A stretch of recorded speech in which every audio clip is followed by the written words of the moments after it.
ಮಣ್ಣಿನ ಮಗನು ಇವನು ಕೊಡುಗೈದಾನಿ, ಚಿನ್ನದ ಮಗನು ಇವನು ಅದ್ಭುತ ಜ್ಞಾನಿ. ಜನಸೇವೆಗೆಂದೇ ಹುಟ್ಟಿರುವ ದೇವರ ಕುಲವೋ, ಇವರ ನೆರಳೆ ಬಡವರಿಗೆ ನೂರಾನೆಯ ಬಲವೋ. ಈ ಮಣ್ಣಿಗೂ ಇವರ ಋಣವೈತೆ, ಪ್ರತಿ ಉಸಿರು ಇವರನೆ ನುಡಿದೈತೆ. ಜಯ ರತ್ನಾಕರ ಜಯ ರತ್ನಾಕರ ಜಯ ರತ್ನಾಕರ ಜಯತೋ, ಜಯ ರತ್ನಾಕರ ಜಯ ರತ್ನಾಕರ ಜಯ ರತ್ನಾಕರ ಜಯತೋ. ಮಣ್ಣಿನ ಮಗನು ಇವನು ಕೊಡುಗೈದಾನಿ, ಚಿನ್ನದ ಮಗನು ಇವನು ಅದ್ಭುತ ಜ್ಞಾನಿ. ಕಲಘಟಗಿ ಮತಕ್ಷೇತ್ರದ ಜನರು ನನಗೆ ರಾಜಕೀಯ ಮರುಜೀವನ ಕೊಟ್ಟಿರ್ತಕ್ಕಂಥವ್ರು. ನಾನು ಕಲಘಟಗಿಯಲ್ಲಿ ಇರ್ತೀನಿ, ಮುಂದೆ ಬರ್ತಕ್ಕಂಥ ದಿನಗಳಲ್ಲಿ ಇಲ್ಲೇ ಕಲಘಟಗಿಯಿಂದನೇ ಸ್ಪರ್ಧೆ ಮಾಡ್ತೀನಿ ಅಂತ ಈ ಸಂದರ್ಭ ಕೂಡ ಹೇಳಿಕ್ಕೆ ಇಚ್ಛೆ ಬಯಸ್ತೇನೆ ಬಂಧುಗಳೇ.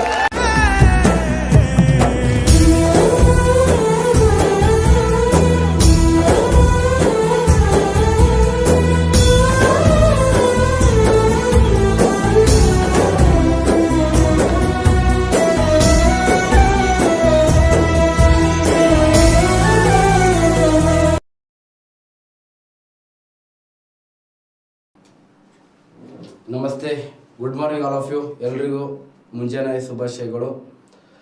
ನೋಡ್ರಿ, ಹಣದುಬ್ಬರದ ಬಗ್ಗೆ ಏನಂತಂದ್ರೆ ಹೇಳ್ತಿದ್ದೀವಿ. ಇವತ್ತು ಹಣದುಬ್ಬರದ ಮುಂದುವರಿದ ಭಾಗ ನೋಡೋಣ ಅಂತ, ಇನ್ಫ್ಲೇಷನ್ ಅಂತ. ಓಕೆ, ಟೈಪ್ಸ್ ಆಫ್ ಇನ್ಫ್ಲೇಷನ್ ಒಳಗ 2 ಟೈಪ್ಸ್ ಹೇಳಿದೆ. ಒಂದೇನಂತಂದ್ರೆ ಡಿಮಾಂಡ್ ಪುಲ್ ಇನ್ಫ್ಲೇಷನ್ ಅಂತೇಳಿ, ಬೇಡಿಕೆ ಸೆಳೆತ ಹಣದುಬ್ಬರ. ಬೇಡಿಕೆ ಸೆಳೆತ ಹಣದುಬ್ಬರ ಯಾಕೆ ಉಂಟಾಗ್ತದ, ಅದಕ್ಕೆ ಏನೇನು ರೀಸನ್ಗಳಿದಾವೆ ನಿನ್ನೆ ಕ್ಲಾಸ್ ಅಲ್ಲಿ ಆಗಿತ್ತು. ಇವತ್ತೇನಂತಂದ್ರ ವೆಚ್ಚ ತಳ್ಳಿಕೆ ಹಣದುಬ್ಬರ ಅಂತೇಳಿ. ವೆಚ್ಚ ತಳ್ಳಿಕೆ ಹಣದುಬ್ಬರ ಅಂತಂದ್ರ ಕಾಸ್ಟ್ ಪುಸ್ ಇನ್ಫ್ಲೇಷನ್ ಅಂತ ಕರಿತೀವಿ. ಇದಕ್ಕ ಏನಂತ ಕರೀತಾರೆ ಅಂತಂದ್ರ ಕಾಸ್ಟ್ ಪುಸ್ ಇನ್ಫ್ಲೇಷನ್ ಅಂತ ಕರೀತಾರೆ. Cost push inflation. ಹಾಗಾದ್ರೆ ವೆಚ್ಚ ತಳ್ಳಿಕೆ ಹಣದುಬ್ಬರ ಅಂತಂದ್ರೆ ಏನ್ರಿ ಅಂತ ಕೇಳಿದ್ರ, ಈ ವೆಚ್ಚ ತಳ್ಳಿಕೆ ಹಣದುಬ್ಬರ ಇದು ಕೂಡ ಈಸಿ ಇದೆ ರೀ. ಏನ್ರಿ ಅಪ್ಪ ವೆಚ್ಚ ತಳ್ಳಿಕೆ ಹಣದುಬ್ಬರ ಅಂತಂದ್ರ, ಯಾವುದೇ ಒಂದು ವಸ್ತುವಿನ ಉತ್ಪಾದನಾ ವೆಚ್ಚ ಹೆಚ್ಚಾದನೆ, ಓಕೆ, ಉತ್ಪಾದನಾ ವೆಚ್ಚ ಹೆಚ್ಚಾದಂತೆ ಆ ವಸ್ತುವಿನ ಬೆಲೆಗಳಲ್ಲಿ ಸಹ ಏರಿಕೆ ಆಗುವುದನ್ನ ಏನಂತ ಕರೀತಾರೆ, ವೆಚ್ಚ ತಳ್ಳಿಕೆ ಹಣದುಬ್ಬರ. ಈಗ ಒಂದು ಪೆನ್ ಅದ ಅಂತ ತಿಳ್ಕೊಡ್ರಿ. ಈ ಪೆನ್ನಿನ ಬೆಲೆ ಏನಂತಂದ್ರ ಉತ್ಪಾದನಾ, ಈಗ ಪ್ರೆಸೆಂಟ್ ಏನಂತಂದ್ರೆ ಈಗ 100 ರೂಪಾಯಿ ಅದ ಅಂತ ತಿಳ್ಕೊಡ್ರಿ. ಪೆನ್ನಿನ ಬೆಲೆ 100 ರೂಪಾಯಿ ಅದ ಅಂತಂದ್ರ ಇದಕ್ಕೆ ಉತ್ಪಾದನಾ ವೆಚ್ಚ ಆಗ್ತಿದ್ದೀರಿ ಎಷ್ಟು ಅಂತ ಕೇಳಿದ್ರ 100 ರೂಪಾಯಿ ಪ್ರೆಸೆಂಟ್ ಈ ಪೆನ್ನಿನ ಬೆಲೆ ಅದ ಅಂತ ತಿಳ್ಕೊಡ್ರಿ. ಇದರ ಉತ್ಪಾದನಾ ವೆಚ್ಚ ಇದೆ ರೀ 75 ರೂಪಾಯಿ, 75 ರುಪೀಸ್ ಏನಂತಂದ್ರ ಇದರ ಎಕ್ಸ್ಪೆಂಡಿಚರ್ ಕಾಸ್ಟ್ ಇದೆ ರೀ. 75 ರೂಪಾಯಿ ಇದರ ಉತ್ಪಾದನಾ ವೆಚ್ಚ ಆಗ್ತದ ಅಂತ ತಿಳ್ಕೊಳ್ರಿ.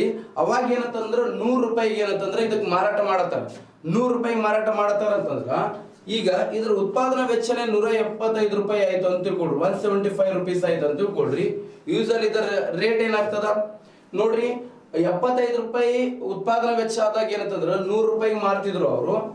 ಈಗ 175 ರೂಪಾಯಿ ಅಂತಂದ್ರ ಉತ್ಪಾದನಾ ವೆಚ್ಚ ಆಗತ್ತದ ಅಂತಂದ್ರ ಮತ್ 100 ರೂಪಾಯಿಗೆ ಮಾರ್ತಾರೇನೋ, ತಲೆ ಕೆಟ್ಟಿಲ್ಲ ಅವ್ರಿಗೆ ಮಾರಾಕ. ಓಕೆ ನೋಡ್ರಿ, 175 ರೂಪಾಯಿ ಅಂತಂದ್ರೆ ಎಕ್ಸ್ಪೆಂಡಿಚರ್ ಕಾಸ್ಟ್ ಆದಾಗ ಏನಂತಂದ್ರ ಯೂಸಲಿ ಏನಂತಂದ್ರ ಒಂದು 200 ರುಪೀಸ್ ಮಾಡಿಬಿಡ್ತಾರೆ. 200 ರುಪೀಸ್ ಏನಂತಂದ್ರ ಅದನ್ನ ಏನಂತಂದ್ರ ಮಾರಾಟ ಮಾಡ್ತಾರೆ. ನೋಡ್ರಿ, ಉತ್ಪಾದನಾ ವೆಚ್ಚ ಆದಂಗ ಈ ಸರಕಿನ ಬೆಲೆ ಸಹ ಏನಾಯ್ತು, ಇಲ್ಲಿ ಹೆಚ್ಚಳ ಆಯ್ತು. ಉತ್ಪಾದನಾ ವೆಚ್ಚ ಹೆಚ್ಚಾದಂತೆ ಆ ಸರಕಿನ ಬೆಲೆಯಲ್ಲಿ ಸಹ ಹೆಚ್ಚಳ ಆಗುವುದನ್ನು ಏನಂತ ಕರೀತಾರೆ, ವೆಚ್ಚ ತಳ್ಳಿಕೆ ಹಣದುಬ್ಬರ, ಕಾಸ್ಟ್ ಪುಸ್ ಇನ್ಫ್ಲೇಷನ್ ಅಂತೇಳಿ ಕರೀತಾರೆ. ಓಕೆ, ಹಾಗಾದ್ರೆ ಉದಾಹರಣೆಗೆ ನೋಡ್ಬೇಕಂತಂದ್ರೆ ವೆಚ್ಚ ತಳ್ಳಿಕೆ ಹಣದುಬ್ಬರ ಉಂಟಾಗ್ಬೇಕಂತಂದ್ರೆ ಏನೇನ್ ರೀಸನ್ಗಳು ಬೇಕ್ರಿ? ರೀಸನ್ ಏನದಾವ್, ಕಾರಣಗಳು ಏನೇನದಾವ್ರಿ, ಯಾಕ ವೆಚ್ಚ ತಳ್ಳಿಕೆ ಹಣದುಬ್ಬರ ನಮ್ಮ ದೇಶದಲ್ಲಿ ಉಂಟಾಗ್ತದ? ನಮ್ಮ ದೇಶದಲ್ಲಿ ಅಷ್ಟೇ ಅಲ್ಲ, ಬೇರೆ ಬೇರೆ ದೇಶಗಳಲ್ಲಿ ಕೂಡ ಏನಂತಂದ್ರೆ ಉಂಟಾಗ್ತದ. ಒಂದೇದೇನಂತಂದ್ರೆ ಕಚ್ಚಾ ಸರಕುಗಳ ಬೆಲೆಯಲ್ಲಿ ಹೆಚ್ಚಳ ಆಗಬಹುದು. ಈಗ ಯಾವುದೇ ಒಂದು ವಸ್ತುವಿನ ಏನಂತಂದ್ರ ಪ್ರೊಡಕ್ಷನ್ ಮಾಡ್ಬೇಕು, ಯಾವುದೇ ಪ್ರಾಡಕ್ಟ್ ಅಲ್ಲಿ ನಾವು ಪ್ರೊಡಕ್ಷನ್ ಮಾಡ್ಬೇಕು ಅಂತಂದ್ರ ಅದಕ್ಕೆ ಏನ್ ಬೇಕು, ರಾ ಮೆಟೀರಿಯಲ್ಸ್ ಗಳು ಬೇಕು, ಕಚ್ಚಾ ಸರಕುಗಳು ಬೇಕು. ಆ ಕಚ್ಚಾ ಸರಕುಗಳ ಬೆಲೆಯಲ್ಲಿ ಏರಿಕೆ ಆದ್ರೆ ಆಟೋಮೆಟಿಕ್ ಆಗಿ ಅದ್ರ ರೇಟ್ ಏನ್ ಮಾಡಿಬಿಡ್ತಾರೆ. ಈಗ ನೀವೆಲ್ಲೋ ಒಂದ್ ಕಡೆ ಕೂತ್ಕೊಂಡು ಬೆಳಿಗ್ಗೆ ಏನಂತಂದ್ರ ವಡಾಪಾವು ಮತ್ತೇನಂತಂದ್ರ ಬಜ್ಜಿ, ಇವತ್ತೇನಂತಂದ್ರ ಬೆಳಿಗ್ಗೆ ಪೂರಿ ತಿನ್ನಾಕ ಹೋಗ್ತೀರಿ. ಅವಾಗ ಪೂರಿ ಅವೆಲ್ಲ ರೆಡಿ ಆಗ್ಬೇಕಂದ್ರ ಕಚ್ಚಾ ಸರಕುಗಳು ಏನು, ಹಿಟ್ಟು ಬೇಕು, ಎಣ್ಣೆ ಬೇಕು, ಮತ್ತೆ ಅದಕ್ಕಿಂತ ಹೆಚ್ಚು ಗ್ಯಾಸ್ ಬೇಕು, ಅದಕ್ಕಿಂತ ಜಾಸ್ತಿ ಮಾಡೋನ್ ಬೇಕು. ಇವ್ರಗಳಿಗೆ ಏನಂತಂದ್ರ ಬೆಲೆ ಜಾಸ್ತಿ ಆದ್ರ ಆಟೋಮೆಟಿಕ್ ಆಗಿ ಏನಾಗ್ತದ ಅದರ ಬೆಲೆಗಳಲ್ಲಿ ಕೂಡ ಏನಂತಂದ್ರೆ ಹೆಚ್ಚಾಗ್ತದ ಅಂತೇಳಿ ಹೇಳ್ಬೋದು ಕಚ್ಚಾ ಸರಕುಗಳ ಬೆಲೆಯಲ್ಲಿ. ನೆಕ್ಸ್ಟ್ ಉತ್ಪಾದನಾಂಗಗಳ ಬೆಲೆಯಲ್ಲಿ ಹೆಚ್ಚಳ. ಉತ್ಪಾದನಾಂಗಗಳು ಅಂದ್ರೆ ಫ್ಯಾಕ್ಟರ್ಸ್ ಆಫ್ ಪ್ರೊಡಕ್ಷನ್ ಅಂತೇಳಿ ಕರಿತೀವಿ. ಉತ್ಪಾದನಾಂಗಗಳು ಎಷ್ಟಿದಾವ್ರಿ ಅಂತಂದ್ರೆ 4 ಅದಾವ್ರಿ. ಉತ್ಪಾದನಾಂಗಗಳು ಎಷ್ಟಾದವ್ರಿ? ಫ್ಯಾಕ್ಟರ್ಸ್ ಆಫ್ ಪ್ರೊಡಕ್ಷನ್ 4 ಅದಾವ್ರಿ. ಒಂದೇದು ಯಾವುದು? ಭೂಮಿ. ನೀವು ಏನಂತಂದ್ರ ಯಾವುದೇ ಒಂದು ಫ್ಯಾಕ್ಟರಿ ಸ್ಟಾರ್ಟ್ಅಪ್ ಮಾಡಬೇಕು ಅಂತಂದ್ರೆ ಮಾಡ್ಬೇಕಂತಂದ್ರೆ ಅದಕ್ಕೆ ಏನ್ ಬೇಕು? ಯೂಸಲಿ ಏನಂತಂದ್ರೆ ಭೂಮಿ ಬೇಕು. ಈ ಭೂಮಿ ಬೇಕು. ಭೂಮಿ ನಿಮ್ ಕಡೆ ಇಲ್ಲ, ಅವಾಗ ಏನಂತಂದ್ರೆ ಬೇರೆಯವ್ರ ಭೂಮಿಯನ್ನು ಏನ್ ಮಾಡ್ತೀವಿ? ನೀವು ಬಾಡಿಗೆಯಿಂದ ತಗೊಳ್ತೀರಿ. ನೀವು ಬಾಡಿಗೆ ಅಂತಂದ್ರೆ ರೆಂಟ್ ಅಲ್ಲಿ ತಗೊಳ್ತೀರಿ. ಅವಾಗ ಏನಂದ್ರೆ ನಿಮ್ಗೆ ಏನ್ ಕೊಡ್ಬೇಕಾಗ್ತದ? ಗೇಣಿ ಕೊಡ್ಬೇಕಾಗ್ತದ. ಗೇಣಿ ಇಂಗ್ಲಿಷ್ ಒಳಗೆ ಏನ್ ಕರಿತೀವಿ? ರೆಂಟ್ ಅಂತ ಕರಿತೀವಿ.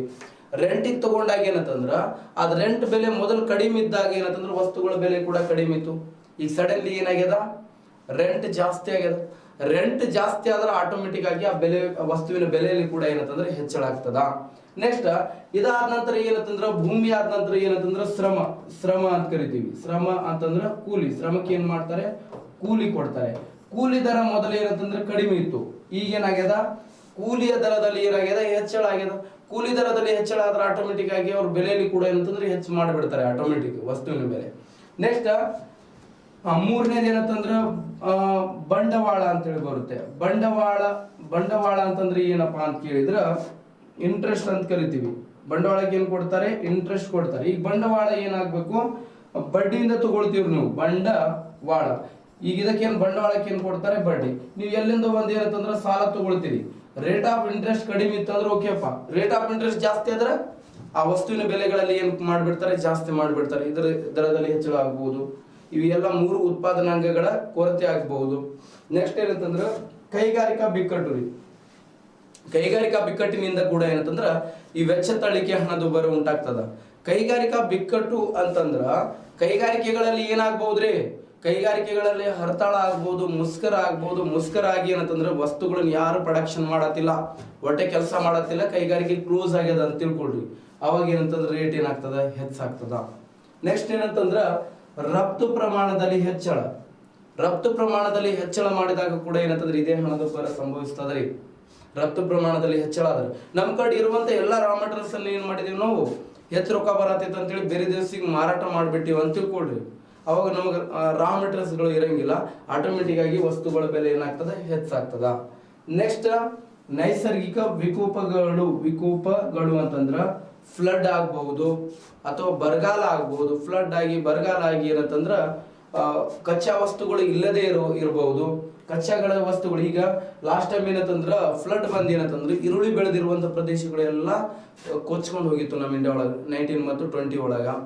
ಓಕೆ, ಈರುಳ್ಳಿ ಎಲ್ಲ ಕೊಚ್ಕೊಂಡು ಹೋದಾಗ ಏನಂತಂದ್ರೆ ಈರುಳ್ಳಿ ಬೆಲೆ ಆಟೋಮೆಟಿಕ್ ಆಗಿ ನಾವು ಏನಂದ್ರೆ ಬೇರೆ ಬೇರೆ ದೇಶದಿಂದ ಇಂಪೋರ್ಟ್ ಮಾಡ್ಕೊಂಡಿದೀವಿ. ಈಜಿಪ್ಟ್, ಚೀನಾ, ಬೇರೆ ಬೇರೆ ದೇಶಗಳಿಂದ ಏನಂತಂದ್ರೆ ನಾವು ಈರುಳ್ಳಿಯನ್ನು ಏನ್ ಮಾಡ್ಕೊಳ್ಳಿ. ಈರುಳ್ಳಿ ಅಂದ್ರೆ ಗೊತ್ತಾಗ್ತಿದ್ದಿಲ್ಲ. ಉತ್ತರ ಕರ್ನಾಟಕ ಮಂದಿ, ಕಲಬುರ್ಗಿ, ಬೀದರ್ ಮಂದಿ ಈರುಳ್ಳಿ ಅಂತಂದ್ರೆ ಉಳ್ಳಾಗಡ್ಡಿ ರೀ. ಯಾವ ಗಡ್ಡಿ ರೀ? ಉಳ್ಳಾಗಡ್ಡಿ ರೀ. ಅದ್ರ ಬೆಲೆ ಏನಂತಂದ್ರೆ ಹೆಚ್ಚಾಗಿತ್ತು. ಯಾಕಂದ್ರೆ ವಿಕೋಪಗಳಾಗಿರ್ಬೋದು. ಮತ್ತೇನಂತಂದ್ರೆ ಹತ್ತಿ, ನಮ್ಮ ಉತ್ತರ ಕರ್ನಾಟಕದಲ್ಲಿ ಗದಗ, ಹಾವೇರಿ ಸೈಡ್ ಹೋದ್ರೆ ಹತ್ತಿ ಬೆಳೆದಿದೆ. ಎಲ್ಲ ಹೊಲಗಳು ಏನಂತಂದ್ರೆ ನೀರಾಗೆಲ್ಲ ಮುಳುಗಿ ಹೋಗಿದ್ವು. ಅವಾಗ ಹತ್ತಿ ಏನಂತಂದ್ರೆ ಇಳುವರಿ ಜಾಸ್ತಿ ಬರಲಿಲ್ಲ. ಅವಾಗ ಕಾಟನ್ ರೇಟ್ ಏನಾಯ್ತು? ಆಟೋಮೆಟಿಕ್ ಆಗಿ ಕಾಟನ್ ರೇಟ್ ಏನಂತಂದ್ರೆ ಹೆಚ್ಚಾಗ್ಬಿಡ್ತದ. ಇವೆಲ್ಲ ಕಾರಣದಿಂದ ಏನಾಗ್ತದ? ವೆಚ್ಚ ತಳ್ಳಿಕೆ ಹಣದುಬ್ಬರ ಉಂಟಾಗ್ತದ. ಯಾವ ಹಣದುಬ್ಬರ? ವೆಚ್ಚ ತಳ್ಳಿಕೆ ಹಣದುಬ್ಬರ ಅಂತೇಳಿ ಕರಿತೀವಿ ಇದಕ್ಕೆ. ನೆಕ್ಸ್ಟ್ ಇವು ಇಂಪಾರ್ಟೆಂಟ್ ಟೈಪ್ಸ್ ಆಫ್ ಇನ್ಫ್ಲೇಷನ್ ಒಳಗೆ 2 ಅಂತೇಳಿ ಹೇಳಿದೆ. Demand pull inflation and another one is ಯಾವ್ದು? ಕಾಸ್ಟ್ ಪುಸ್ ಇನ್ಫ್ಲೇಷನ್ ಅಂತೇಳಿ ಹೇಳಿದೀವಿ. 2 ಇನ್ಫ್ಲೇಷನ್ಗಳು ಏನಂತಂದ್ರೆ ಟೈಪ್ಸ್ ಆಫ್ ಇನ್ಫ್ಲೇಷನ್ ಇಲ್ಲ ಇದಾವೆ. ಇನ್ನ ಹಣದುಬ್ಬರದ ದರದ ಆಧಾರದ ಮೇಲೆ ಹಣದುಬ್ಬರ ರೇಟ್ ಬೇಸ್ ಮೇಲೆ, ಹಣದುಬ್ಬರದ ದರದ ಆಧಾರದ ಮೇಲೆ ಹಣದುಬ್ಬರವನ್ನು ಮತ್ತೆ 4 ವಿಧಗಳಲ್ಲಿ ವಿಂಗಡಣೆ ಮಾಡಿದ್ದಾರೆ. ಎಷ್ಟು ವಿಧಗಳಲ್ಲಿ? 4. ಹಣದುಬ್ಬರದ ದರದ ಆಧಾರದ ಮೇಲೆ ಹಣದುಬ್ಬರವನ್ನು 4 ವಿಧಗಳಾಗಿ ವಿಂಗಡಣೆ ಮಾಡಿದ್ದಾರೆ. ಅದರೊಳಗೆ ಏನಂತಂದ್ರೆ ತೆವಳುವ ಹಣದುಬ್ಬರ ಅಂತೇಳಿ ಬರುತ್ತೆ. ತೆವಳುವ ದರದ ಹಣದುಬ್ಬರ ಅಂತೇಳಿ. ತೆವಳುವ ದರದ ಅಂತಂದ್ರ ಇದನ್ನ ಇಂಗ್ಲಿಷ್ ಒಳಗೆ ಹೇಳ್ತಾರೆ ಕ್ರಿಪಿಂಗ್ ಇನ್ಫ್ಲೇಷನ್. ಕ್ರಿಪಿಂಗ್ ಇನ್ಫ್ಲೇಷನ್ ಅಂತ ಕರಿತೀವಿ. ಕ್ರಿಪಿಂಗ್ ಇನ್ಫ್ಲೇಷನ್ ಅಂತಂದ್ರೆ ಈಸಿ ಇದೆ ರೀ. ಇದು ಏನಿಲ್ಲ. ಕ್ರಿಪಿಂಗ್ ಇನ್ಫ್ಲೇಷನ್ ಅಂತಂದ್ರೆ ಏನು? ತೆವಳುವ ಹಣದುಬ್ಬರ ಅಂತಂದ್ರೆ ಏನು? ಕ್ರಿಪಿಂಗ್ ಇನ್ಫ್ಲೇಷನ್ ಅಂತಂದ್ರ ಸರಕು ಮತ್ತು ಸೇವೆಗಳ ಬೆಲೆ ಏನಂತಂದ್ರ ಗೂಡ್ಸ್ ಅಂಡ್ ಸರ್ವಿಸ್ ರೇಟ್ ಏನಾಗ್ತಿರ್ಬೇಕು, ನಿಧಾನವಾಗಿ ಹೆಚ್ಚಳ ಆಗ್ತಿರ್ಬೇಕ್ರಿ. ನಿಧಾನವಾಗಿ ಅಂತಂದ್ರ ನಿಧಾನವಾಗಿ ತೆವಳುವ ರೂಪದಲ್ಲಿ, ಅಂದರೆ 3% ಕಡಿಮೆ ದರದಲ್ಲಿ ಹೆಚ್ಚಳ ಆದ್ರೆ ಸರಕು ಮತ್ತು ಸೇವೆಗಳ ಬೆಲೆಯು ನಿಧಾನವಾಗಿ, ಸರಕು ಮತ್ತು ಸೇವೆಗಳ ಬೆಲೆ ಹಂಗ್ರಿ ನಿಧಾನವಾಗಿ ತೆವಳುವ ರೂಪದಲ್ಲಿ ಅಂತಂದ್ರೆ 3% ಕಡಿಮೆ ದರದಲ್ಲಿ. ನೋಡ್ರಿ, ಈಗ 100 ರೂಪಾಯಿ ಆಗೈತೆ ಅಂತ ತಿಳ್ಕೊಳ್ರಿ, 100 ರೂಪಾಯಿ ಇದೆ ಅಂತ ತಿಳ್ಕೊಳ್ರಿ. ನೆಕ್ಸ್ಟ್ ಇದ್ರ ಬೆಲೆ ಏನಂತಂದ್ರ 102 ಒಳಗೆ ಇರ್ಬೇಕ್ರಿ, 103 ಒಳಗೆ ಇರ್ಬೇಕು, ಅದಕ್ಕಿಂತ ಹೆಚ್ಚಿರಬಾರ್ದು. ಓಕೆ, ಪ್ರತಿಯೊಂದು ದೇಶದ ಅಭಿವೃದ್ಧಿಗೆ ಏನಂತಂದ್ರ ಅವಶ್ಯಕವಾಗಿರುವಂತ ಬೇಕಾಗಿರುವಂತ ಇನ್ಫ್ಲೇಷನ್ ಯಾವುದ್ರಿ ಅಂತ ಕೇಳಿದ್ರ ಈ ತೆವಳುವ ಹಣದುಬ್ಬರ. ಪ್ರತಿಯೊಂದು ದೇಶಕ್ಕೆ ಏನಂತಂದ್ರ ಈ ತೆವಳುವ ಹಣದುಬ್ಬರದ ಏನಂತಂದ್ರ ಅವಶ್ಯಕತೆ ಇದೆ. ಕ್ವಶನ್ ಆಗಿದೆ ಆಲ್ರೆಡಿ, ಯಾವುದೇ ಒಂದು ದೇಶವು ಅಭಿವೃದ್ಧಿ ಆಗಬೇಕಾದ್ರೆ ಆ ದೇಶಕ್ಕೆ ಯಾವ ವಿಧದ ಹಣದುಬ್ಬರ ಅವಶ್ಯಕವಾಗಿರುತ್ತದೆ ಅಂತ. ಹಾಗಾದ್ರೆ ಯಾವುದೇ ಒಂದು ದೇಶ ಅಭಿವೃದ್ಧಿ ಆಗ್ಬೇಕಂತಂದ್ರೆ, ಒಂದು ದೇಶ ಅಭಿವೃದ್ಧಿ ಆಗಬೇಕಂತಂದ್ರೆ ಆಗಬೇಕಾದ್ರೆ ಆ ದೇಶಕ್ಕೆ ಏನಂತಂದ್ರ ಈ ತೆವಳುವ ಹಣದುಬ್ಬರದ ಏನಂತಂದ್ರ ಅವಶ್ಯಕತೆ ಆಗಿರ್ತದ್ರಿ ಅಂತೇಳಿ ಹೇಳ್ಬೋದು. ಸೊ ಅದಕ್ಕೆ ಏನಂತಂದ್ರ ತೆವಳುವ ಹಣದುಬ್ಬರ, ಕ್ರಿಪಿಂಗ್ ಇನ್ಫ್ಲೇಷನ್ ಅಂತ ಕರಿತೀವಿ. ಯಾವ ಇನ್ಫ್ಲೇಷನ್? ಕ್ರಿಪಿಂಗ್ ಇನ್ಫ್ಲೇಷನ್, ತೆವಳುವ ಹಣದುಬ್ಬರ. ನೆಕ್ಸ್ಟ್ ಬರೋದು ಯಾವ್ದಂತಂದ್ರ ನಡೆದಾಡುವ ಹಣದುಬ್ಬರ. ನಡೆದಾಡುವ ಅಂತಂದ್ರ ಇದನ್ನ ವಾಕಿಂಗ್ ಇನ್ಫ್ಲೇಷನ್ ಅಂತ ಕರಿತೀವಿ. ವಾಕಿಂಗ್ ಇನ್ಫ್ಲೇಷನ್ ಅಂತ ಕರೀತಾರೆ. ಯಾವ ಇನ್ಫ್ಲೇಷನ್? Walking inflation. ಯಾವ ಇನ್ಫ್ಲೇಷನ್? Walking inflation. ಓಕೆ, ನಡೆದಾಡುವ ಹಣದುಬ್ಬರ ವಾಕಿಂಗ್ ಇನ್ಫ್ಲೇಷನ್ ಅಂತಂದ್ರೆ ಏನಪ್ಪ? ಯಾವ್ದಕ್ಕೆ ವಾಕಿಂಗ್ ಇನ್ಫ್ಲೇಷನ್ ಅಂತ ಕರೀತಾರೆ ಅಂತಂದ್ರ, ಸರಕು ಮತ್ತು ಸೇವೆಗಳ ಬೆಲೆ ಏನಂತಂದ್ರ ಹೆಂಗ್ ಹೆಚ್ಚಳ ಆಗ್ತಿರ್ಬೇಕು ಅಂತಂದ್ರ 3% ಹೆಚ್ಚು ಹಾಗೂ 10% ಕಡಿಮೆ ದರದಲ್ಲಿ ಹೆಚ್ಚಳ ಆದ್ರ ಎಷ್ಟು? 3% ಹೆಚ್ಚು 10% ಕಡಿಮೆ ದರದಲ್ಲಿ ಸರಕು ಮತ್ತು ಸೇವೆಗಳ ಬೆಲೆ ಹೆಚ್ಚಾಗ್ತಿರ್ಬೇಕು. 3% ಹೆಚ್ಚು 10% ಕಡಿಮೆ ದರದಲ್ಲಿ ಸರಕು ಮತ್ತು ಸೇವೆಗಳ ಬೆಲೆಯು ಏರಿಕೆ ಆಗುವಂತಿದ್ರೆ ಅದನ್ನ ಏನಂತ ಕರೀತಾರೆ? ತೆವಳುವ ರನ್ನಿಂಗ್ ಇನ್ಫ್ಲೇಷನ್ ಅಥವಾ ವಾಕಿಂಗ್ ಇನ್ಫ್ಲೇಷನ್ ಅಂತ ಕರೀತಾರೆ. ನಡೆದಾಡುವ ಹಣದುಬ್ಬರ ಅಂತ ಕರೀತಾರೆ. 3% ಹೆಚ್ಚಾಗಬೇಕು, 10% ಕಡಿಮೆ ಆಗುವಂತಿದ್ರೆ ಅದನ್ನ ಏನಂತಂದ್ರೆ ವಾಕಿಂಗ್ ಇನ್ಫ್ಲೇಷನ್ ಅಂತ ಹೇಳಿ ಕರೀತಾರೆ. ಈ ಹಂತದಲ್ಲಿ ಹಣದುಬ್ಬರ ಸಂಭವಿಸಿದಾಗ, ಯಾವ ಹಂತದಲ್ಲಿ? ಈ ವಾಕಿಂಗ್ ಇನ್ಫ್ಲೇಷನ್ ಅಲ್ಲಿ ಏನಂತಂದ್ರ ಹಣದುಬ್ಬರ ಸಂಭವಿಸ್ತು ಅಂತ ತಿಳ್ಕೊಡ್ರಿ. ಇಷ್ಟು ಯಾವುದೇ ಒಂದು ದೇಶದ ಏನಂತಂದ್ರ ಆರ್ಥಿಕ ವ್ಯವಸ್ಥೆ ಏನಂತಂದ್ರ ಹಾಳಾಗುವ ಸ್ಟೇಜ್ ಅಲ್ಲಿ ಇರುತ್ತೆ. ಅವಾಗ ಸರ್ಕಾರದವ್ರು ಏನ್ ಮಾಡ್ತಾರೆ? ಇದನ್ನ ನಿಯಂತ್ರಣ ಮಾಡಕ ಸರ್ಕಾರದವರು ಏನ್ ಮಾಡ್ತಾರೆ? ಇದನ್ನ ನಿಯಂತ್ರಣ ಮಾಡಕ ಪ್ರಮುಖ ಕ್ರಮಗಳನ್ನು ಕೈಗೊಳ್ತಾರೆ. ಸರ್ಕಾರದವರು ಪ್ರಮುಖ ಕ್ರಮಗಳನ್ನು ಏನ್ ಮಾಡ್ತಾರೆ? ಕ್ರಮಗಳನ್ನು ಕೈಗೊಳ್ಳುತ್ತಾರೆ ಇದನ್ನ ನಿಯಂತ್ರಣ ಮಾಡಕ. ಯಾವ ಹಣದುಬ್ಬರ ನಿಯಂತ್ರಣ ಮಾಡಕ? ತೆವಳುವ ಹಣದುಬ್ಬರವನ್ನು ನಿಯಂತ್ರಣ ಮಾಡಕ ಸರ್ಕಾರದವರು ಏನ್ ಮಾಡ್ತಾರೆ? ಪ್ರಮುಖ ಕ್ರಮಗಳನ್ನು ಕೈಗೊಳ್ಳುತ್ತಾರೆ. ಇಷ್ಟು ನಿಮಗೆ ಗೊತ್ತಿರಲಿ. ನೆಕ್ಸ್ಟ್, ನಡೆದಾಡುವ ಹಣದುಬ್ಬರ 3% ಹೆಚ್ಚು 10% ಕಡಿಮೆ ದರದಲ್ಲಿ 3% ಹೆಚ್ಚು 10% ಕಡಿಮೆ ದರದಲ್ಲಿ ಸರಕು ಮತ್ತು ಸೇವೆಗಳ ಬೆಲೆಯಲ್ಲಿ ಹೆಚ್ಚಳ ಆದ್ರ ಅದನ್ನ ಏನಂತ ಕರೀತಾರೆ? ನಡೆದಾಡುವ ಹಣದುಬ್ಬರ ಅಂತ ಕರೀತಾರೆ. ಇನ್ನ ಇದಾದ ನಂತರ ಓಡುವ ಹಣದುಬ್ಬರ ಅಥವಾ ಓಡಾಡುವ ಹಣದುಬ್ಬರ ಅಂತ ಕರೀತಾರೆ. ಇದಕ್ಕ ಮೂರನೇದು ಯಾವುದು? ಓಡುವ ಅಥವಾ ಓಡಾಡುವ ಹಣದುಬ್ಬರ. ಇದನ್ನ ರನ್ನಿಂಗ್ ಇನ್ಫ್ಲೇಷನ್ ಅಂತ ಕರೀತಾರೆ. ರನ್ನಿಂಗ್ ಇನ್ಫ್ಲೇಷನ್ ಅಂತ ಕರೀತಾರೆ. ರನ್ನಿಂಗ್ ಇನ್ಫ್ಲೇಷನ್ ಅಂತ ಕರೀತಾರೆ. ಹಾಗಾದ್ರೆ ರನ್ನಿಂಗ್ ಇನ್ಫ್ಲೇಷನ್ ಅಂತಂದ್ರೆ ಏನ್ರಿ? ಓಡಾಡುವ ಹಣದುಬ್ಬರ ಅಂತಂದ್ರೆ ಏನು? ಹಾಗಾದ್ರೆ ಓಡಾಡುವ ಹಣದುಬ್ಬರ ಅಂತಂದ್ರ ಸರಕು ಮತ್ತು ಸೇವೆಗಳ ಬೆಲೆ ಏನಂತಂದ್ರ ಯಾವ ಗತಿಯಲ್ಲಿ ಹೆಚ್ಚಳ ಆಗ್ಬೇಕು? ತೀವ್ರ ಗತಿಯಲ್ಲಿ ಹೆಚ್ಚಳ ಆಗ್ಬೇಕ್ರಿ. ಸರಕು ಮತ್ತು ಸೇವೆಗಳ ಬೆಲೆ ಹೆಂಗಂತಂದ್ರ ಸರಕು ಮತ್ತು ಸೇವೆಗಳ ಬೆಲೆಯು ಹೆಂಗಂತಂದ್ರ ತೀವ್ರ ಗತಿಯಲ್ಲಿ. ಯಾವ ಗತಿಯಲ್ಲಿ? ತೀವ್ರ ಗತಿಯಲ್ಲಿ ಅಂದರೆ ಹೆಂಗ್ರಿಯಪ್ಪ ತೀವ್ರ ಗತಿಯಲ್ಲಿ ಅಂತಂದ್ರ ಸರಕು ಮತ್ತು ಸೇವೆಗಳ ಬೆಲೆ ತೀವ್ರ ಗತಿಯಲ್ಲಿ ಹೆಚ್ಚಳ ಆಗ್ತಿರ್ಬೇಕು. ತೀವ್ರ ಗತಿಯಲ್ಲಿ ಅಂತಂದ್ರೆ ಎಷ್ಟು ಅಪ್ಪ ಅಂತಂದ್ರ 10% ಹೆಚ್ಚು ಹಾಗೂ 20% ಕಡಿಮೆ ದರದಲ್ಲಿ ಹೆಚ್ಚಳ ಆದ್ರೆ ಅದನ್ನ ಏನಂತ ಕರಿತೀವಿ? ಓಡಾಡುವ ಹಣದುಬ್ಬರ ಅಂತೇಳಿ ಕರೀತಾರೆ. ಈ ವಿಧದ ಹಣದುಬ್ಬರ ಯಾವುದೇ ಒಂದು ದೇಶದ ಆರ್ಥಿಕ ವ್ಯವಸ್ಥೆಯನ್ನೇ ಹಾಳು ಮಾಡುತ್ತಾರೆ. ಓಕೆ. ಎಕನಾಮಿಕ್ ಸಿಸ್ಟಮ್ ಅನ್ನು ಏನಂತಂದ್ರೆ ಹಾಳು ಮಾಡಿಬಿಡ್ತದ್ರಿ ಇದು. ಓಕೆ, ಇದು ಏನಂತಂದ್ರೆ ಆರ್ಥಿಕ ವ್ಯವಸ್ಥೆಯ ಮೇಲೆ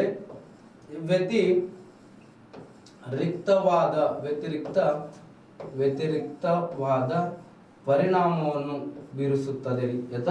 ವ್ಯತಿರಿಕ್ತವಾದ ಪರಿಣಾಮವನ್ನು ಬೀರಿಸುತ್ತದೆ ರೀ. ಯಾವುದು ಅಂತಂದ್ರೆ ಈ ಓಡಾಡುವ ಹಣದುಬ್ಬರ ಒಂದು ಆರ್ಥಿಕ, ಈ ಹಣದುಬ್ಬರದಿಂದ ಯಾವುದೇ ಒಂದು ದೇಶದ ಆರ್ಥಿಕ ವ್ಯವಸ್ಥೆ ಏನಾಗ್ತದ್ರಿ, ಹಾಳಾಗ್ತದ ಅಂತೇಳಿ ಹೇಳ್ತಾರೆ. ಇದೇ ಯಾವ ಹಣದುಬ್ಬರ ಅಂತಂದ್ರೆ ಓಡಾಡುವ ಹಣದುಬ್ಬರ, ರನ್ನಿಂಗ್ ಇನ್ಫ್ಲೇಷನ್ ಅಂತ ಕರೀತಾರೆ. ನೆಕ್ಸ್ಟ್ ನಾಗಲೋಟದ ಹಣದುಬ್ಬರ. ಯಾವುದು?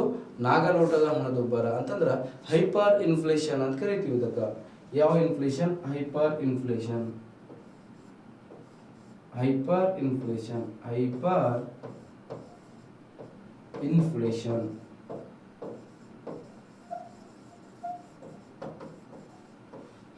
ಇನ್ಫ್ಲೇಷನ್ ಅಂತಂದ್ರ ಸರಕು ಮತ್ತು ಸೇವೆಗಳು ಅಲ್ಲಿ ತೀವ್ರಗತಿಯಲ್ಲಿ ಹೆಚ್ಚಳ ಆಗಿತ್ತು, ಇಲ್ಲಿ ಏನಾಗ್ತದ ಅತಿ ತೀವ್ರಗತಿಯಲ್ಲಿ ಹೆಚ್ಚಳ ಆಗ್ಬೇಕ್ರಿ. ಸರಕು ಮತ್ತು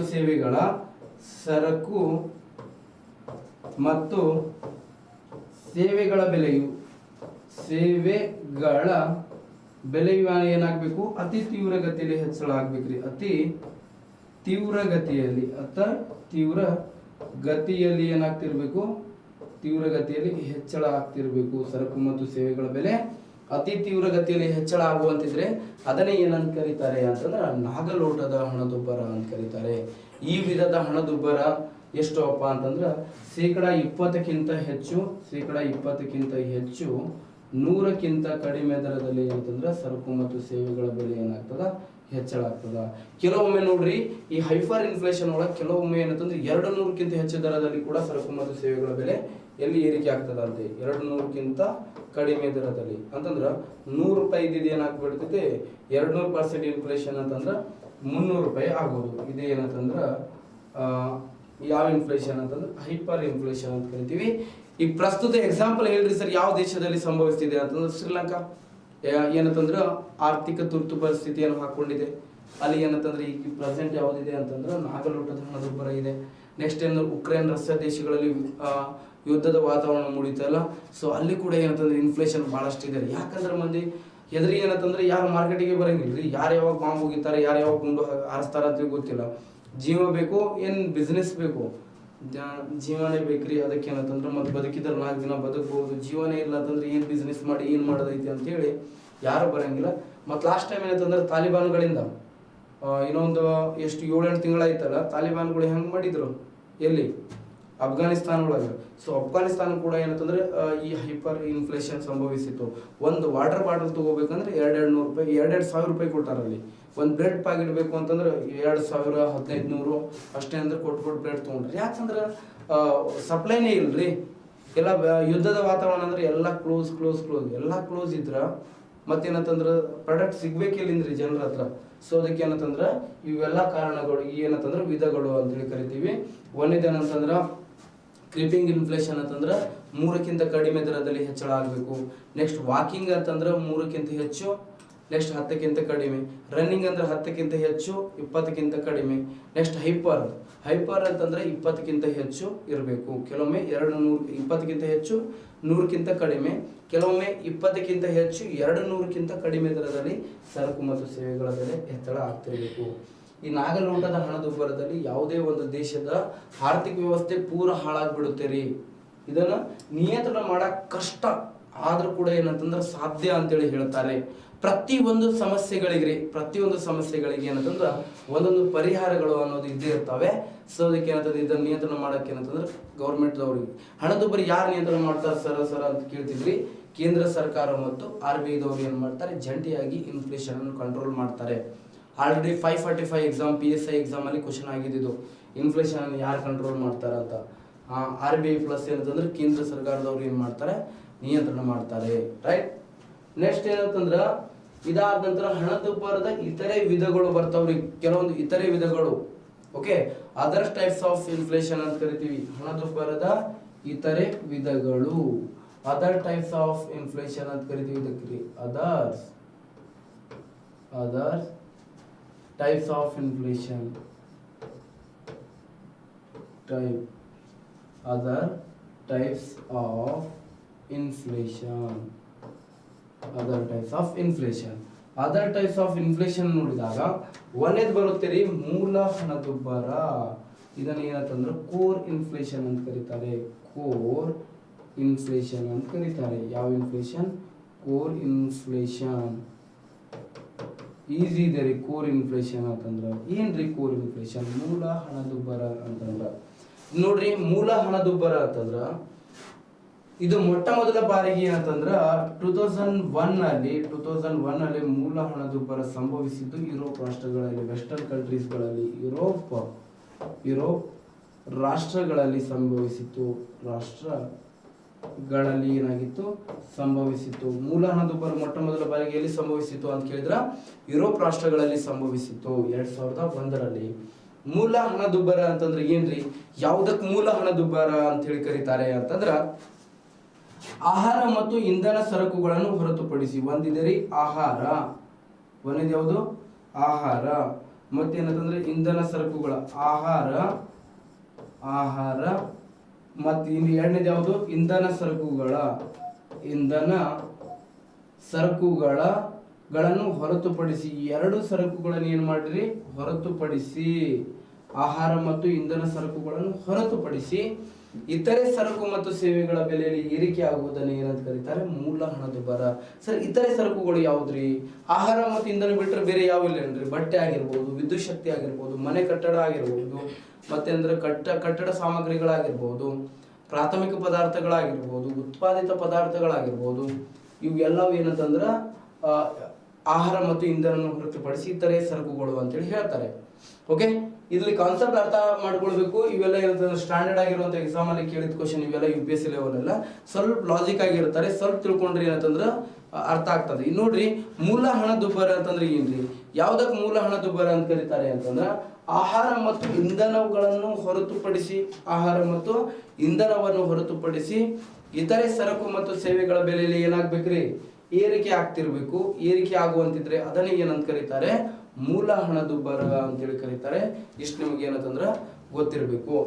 ನೆಕ್ಸ್ಟ್ ಇದಾದ ನಂತರ ನೆಕ್ಸ್ಟ್ ಬರೋದು ಜಡತ್ವ ಹಣದುಬ್ಬರ ರೀ. ಯಾವ ಹಣದುಬ್ಬರ? ಜಡತ್ವ ಹಣದುಬ್ಬರ. ಇದನ್ನ ಸ್ಟಾಕ್ ಫ್ಲೇಷನ್ ಅಂತ ಕರೀತಾರೆ. ಯಾವ ಫ್ಲೇಷನ್? ಸ್ಟಾಕ್ ಫ್ಲೇಷನ್ ಅಂತ ಕರೀತಾರೆ. ಯಾವ ಫ್ಲೇಷನ್? ಸ್ಟಾಕ್ ಫ್ಲೇಷನ್. ಜಡತ್ವ ಹಣದುಬ್ಬರ ಅಂತ ಕರೀತಾರೆ. ಜಡತ್ವ ಹಣದುಬ್ಬರ ಅಥವಾ ಸ್ಟಾಕ್ ಫ್ಲೇಷನ್ ಅಂತ ಕರೀತಾರೆ. ಏನ್ರಿ ಜಡತ್ವ ಹಣದುಬ್ಬರ ಅಥವಾ ಸ್ಟಾಕ್ ಫ್ಲೇಷನ್ ಅಂತಂದ್ರ ಹಣದುಬ್ಬರದ ಮತ್ತು ನಿರುದ್ಯೋಗದ ಪ್ರಮಾಣಗಳು ಏನಾಗ್ಬೇಕು? ಎರಡು ಏಕಕಾಲದಲ್ಲಿ ಹೆಚ್ಚಳ ಆಗ್ತಿರ್ಬೇಕ್ರಿ. ಯಾವ್ದ್ಯಾವ್ದು? ಹಣದುಬ್ಬರ ಮತ್ತು ನಿರುದ್ಯೋಗದ ಪ್ರಮಾಣ ಎರಡು. ಹಣದುಬ್ಬರ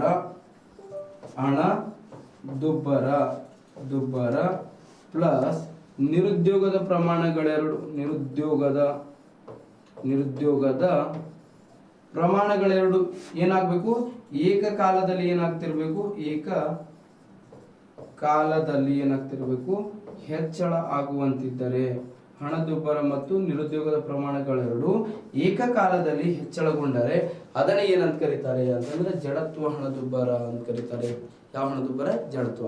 ನಿರುದ್ಯೋಗ ಮತ್ತು ಹಣದುಬ್ಬರದ ದರಗಳಲ್ಲಿ ಎರಡರಲ್ಲಿ ಕೂಡ ಏನಂತಂದ್ರೆ ಹೆಚ್ಚಳ ಆಗ್ತಿರ್ಬೇಕು. ಎರಡು ಕೂಡ ಏನಂತಂದ್ರೆ ಏಕಕಾಲದಲ್ಲಿ ಹೆಚ್ಚಳ ಆಗ್ತಿರ್ಬೇಕು. ಎರಡು ಕೂಡ ಏಕಕಾಲದಲ್ಲಿ ಹೆಚ್ಚಳ ಆಗುವಂತಿದ್ರೆ ಅದನ್ನ ಏನಂತ ಕರೀತಾರೆ? ಜಡತ್ವ ಹಣದುಬ್ಬರ, ಮೂಲ ಹಣದುಬ್ಬರ ಅಂತೇಳಿ ಕರೀತಾರೆ. ಇಷ್ಟು ನಿಮಗೆ ಏನಂತಂದ್ರೆ ಗೊತ್ತಿರ್ಬೇಕ್ರಿ. ರೈಟ್.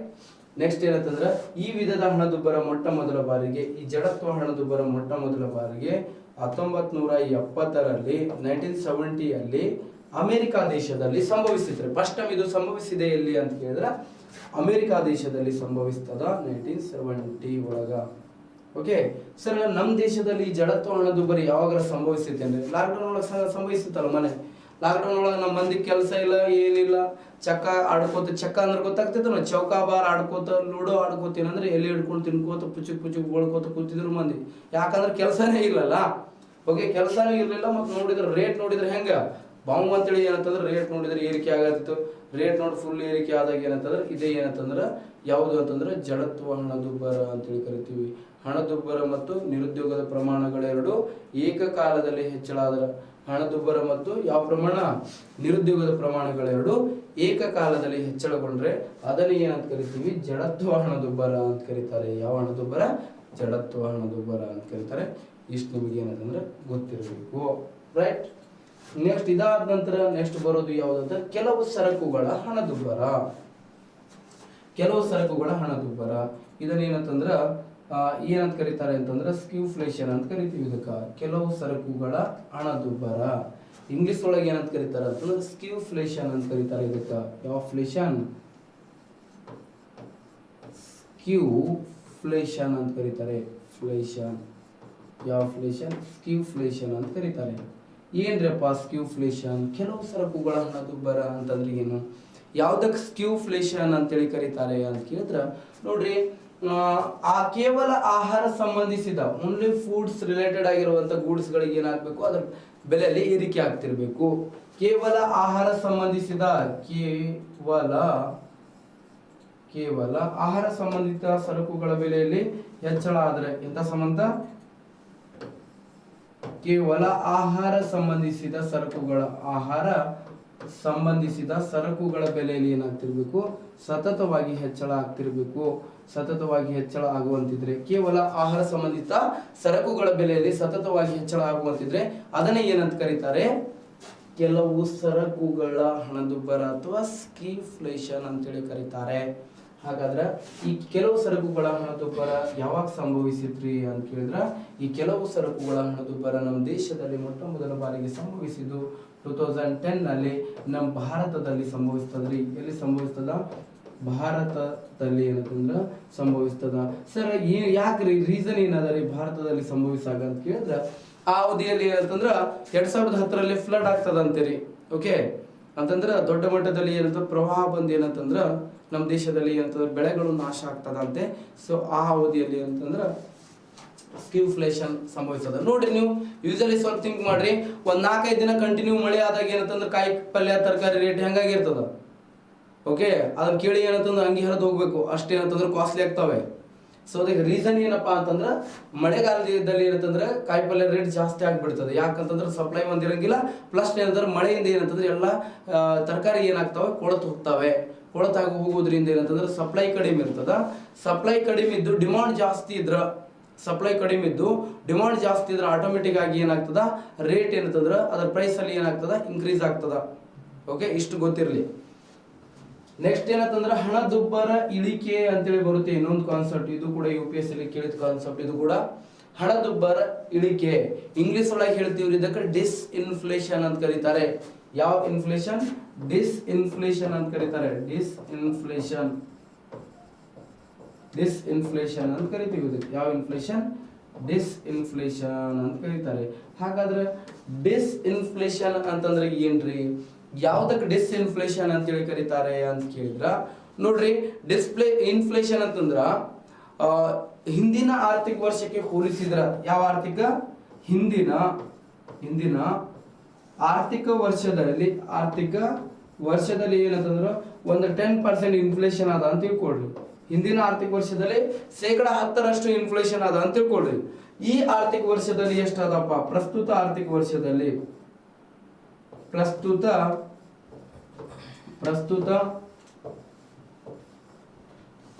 ವರ್ಷದಲ್ಲಿ ಆರ್ಥಿಕ ವರ್ಷದಲ್ಲಿ ಇನ್ಫ್ಲೇಷನ್ ಎಷ್ಟು, 6% ಅದ ಅಂತ ತಿಳ್ಕೊ. Compare to last economic year ಎಷ್ಟು ಕಡಿಮೆ ಆದಾಗ ಇಲ್ಲಿ 4% ಏನಂದ್ರೆ ಇನ್ಫ್ಲೇಷನ್ ಕಡಿಮೆ ಆದಂಗಾಯ್ತು. ಈ 4% ಏನಪ್ಪಾ ಅಂತಂದ್ರೆ ಡಿಸ್ಇನ್ಫ್ಲೇಷನ್ ಅಂತ ಕರೀತಾರೆ.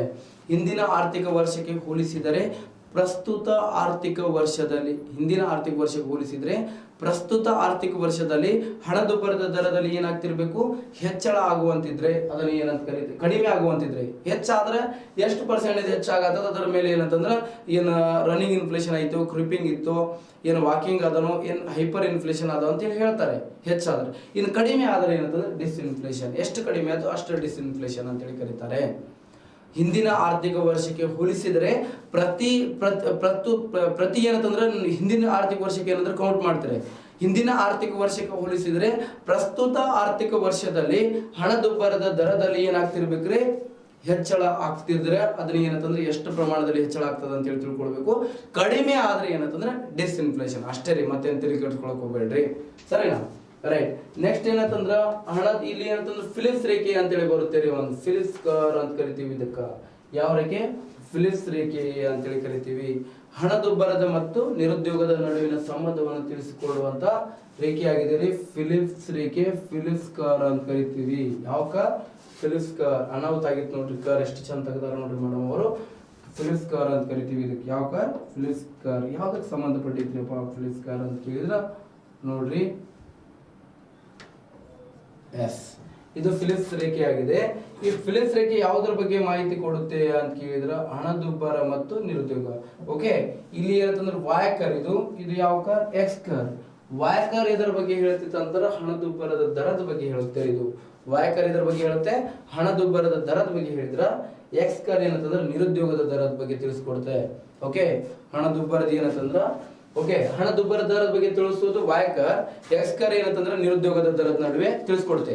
ಒಂದ್ಸಲ ಏನಂತಂದ್ರೆ ಈ ಕರ್ ನೋಡ್ರಿ ನಿಮ್ ನೋಡಿದ್ರೆ ಏನ್ ಅನಿಸ್ತಿತ್ತು? ಸ್ವಲ್ಪ ಏನಂತಂದ್ರೆ ಒಂದು 2 ಸೆಕೆಂಡ್ ಅದಕ್ಕೆ ಥಿಂಕ್ ಮಾಡಿ ನೋಡೋಣ, ಏನಿರಬಹುದು ಇದು, ಯಾಕೆ ಮ್ಯಾಲಿಂದ ಬಂದೈತಿ, ಏನೇನಾಗಿತ್ತು ನೋಡ್ರಿ. ಸ್ವಲ್ಪ ಮಂದಿ ಏನಂತಂದ್ರೆ ನಾನು 90 ತಗೋತೀನಿ, ಅಲ್ಲಿ ಮಟ್ಟ ನೀವು ನೋಡ್ಕೊಡ್ರಿ. ಓಕೆನಾ?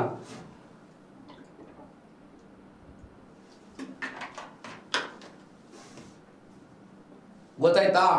ನೋಡ್ರಿ, ಇಲ್ಲಿ ವಾಯ್ ಕರ್ ಎದ್ರ ಬಗ್ಗೆ ಹೇಳುತ್ತೆ? ಹಣದುಬ್ಬರ. ಎಕ್ಸ್ ಕರ್ ಹೇಳುತ್ತೆ ನಿರುದ್ಯೋಗದ ದರದ ಬಗ್ಗೆ. ಹಾಗಾದ್ರ ಇಲ್ಲಿ ರೇಖಾಚಿತ್ರದಲ್ಲಿ ತಿಳಿಸಿರೋ ಹಾಗೆ ನೋಡ್ರಿ, 6% ಇನ್ಫ್ಲೇಷನ್ ಇದ್ದಾಗ ಓಕೆ ಅನ್ಎಂಪ್ಲಾಯ್ಮೆಂಟ್ ರೇಟ್ ಎಷ್ಟಿದೆ? 3% ಮಾತ್ರ ಇದೆ. ಇಲ್ಲಿ ಹಣದುಬ್ಬರ 6ರಷ್ಟಿದ್ದಾಗ ನಿರುದ್ಯೋಗ ಪ್ರಮಾಣ ಎಷ್ಟಿದೆ? 3%ರಷ್ಟಿದೆ. ಇಲ್ಲಿ ಹಣದುಬ್ಬರ 2% ಇದ್ದಾಗ ನಿರುದ್ಯೋಗದ ಪ್ರಮಾಣ ಎಷ್ಟಿದೆ? 5%ರಷ್ಟಿದೆ. ಎಷ್ಟಿದೆ?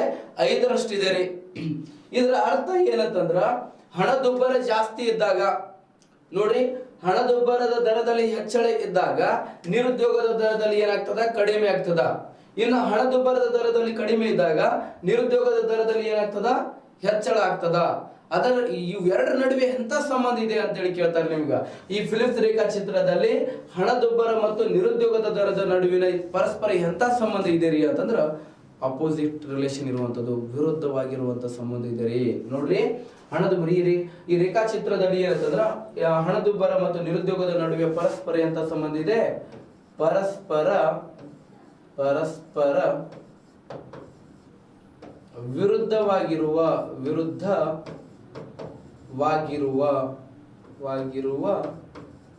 ಪರಸ್ಪರ ಎಂತ ಸಂಬಂಧ? ಪರಸ್ಪರ ವಿರುದ್ಧವಾಗಿರುವ ಸಂಬಂಧ ಇರುವುದನ್ನು ತಿಳಿಸಲಾಗಿದೆ. ಸಂಬಂಧ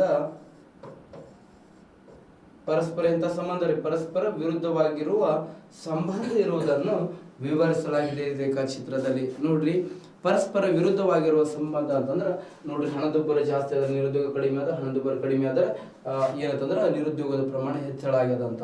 ಈ ರೇಖಾಚಿತ್ರದಲ್ಲಿ ಮೇಲಿಂದ ಏನಂತಂದ್ರೆ ಫಿಲಿಪ್ಸ್ ರೇಖೆ ಅಂತಂದ್ರೆ ಕೆಳಕ್ಕೆ ಏನಾಗಿದೆ ರೀ? ಇಳಿಮುಖಗೊಂಡಿದೆ, ಇಳಿಕೆ ಯಾಗಿರೋದನ್ನು ನಾವು ನೋಡ್ತೀವಿ. ನೋಡ್ರಿ, ಫಿಲಿಪ್ಸ್ ರೇಖಾಚಿತ್ರದಲ್ಲಿ ಫಿಲಿಪ್ಸ್ ರೇಖೆಯು ಏನಾಗಿದೆ? ಏರಿಕೆಯಾಗಿದೆ, ಇಳಿಕೆಯಾಗಿದೆ, ಸ್ಥಿರವಾಗಿದೆ ಹೇಳಲು ಸಾಧ್ಯ ಇಲ್ಲ. ಇದೇ ತರ ಏನಂತಂದ್ರೆ ಸಿ ಗ್ರೂಪ್ ಅಲ್ಲಿ ಅಂತಂದ್ರೆ ಡಿಮಾಂಡ್ ಕರ್ ಮೇಲೆ ಕ್ವಶನ್ ಕೇಳಿದ.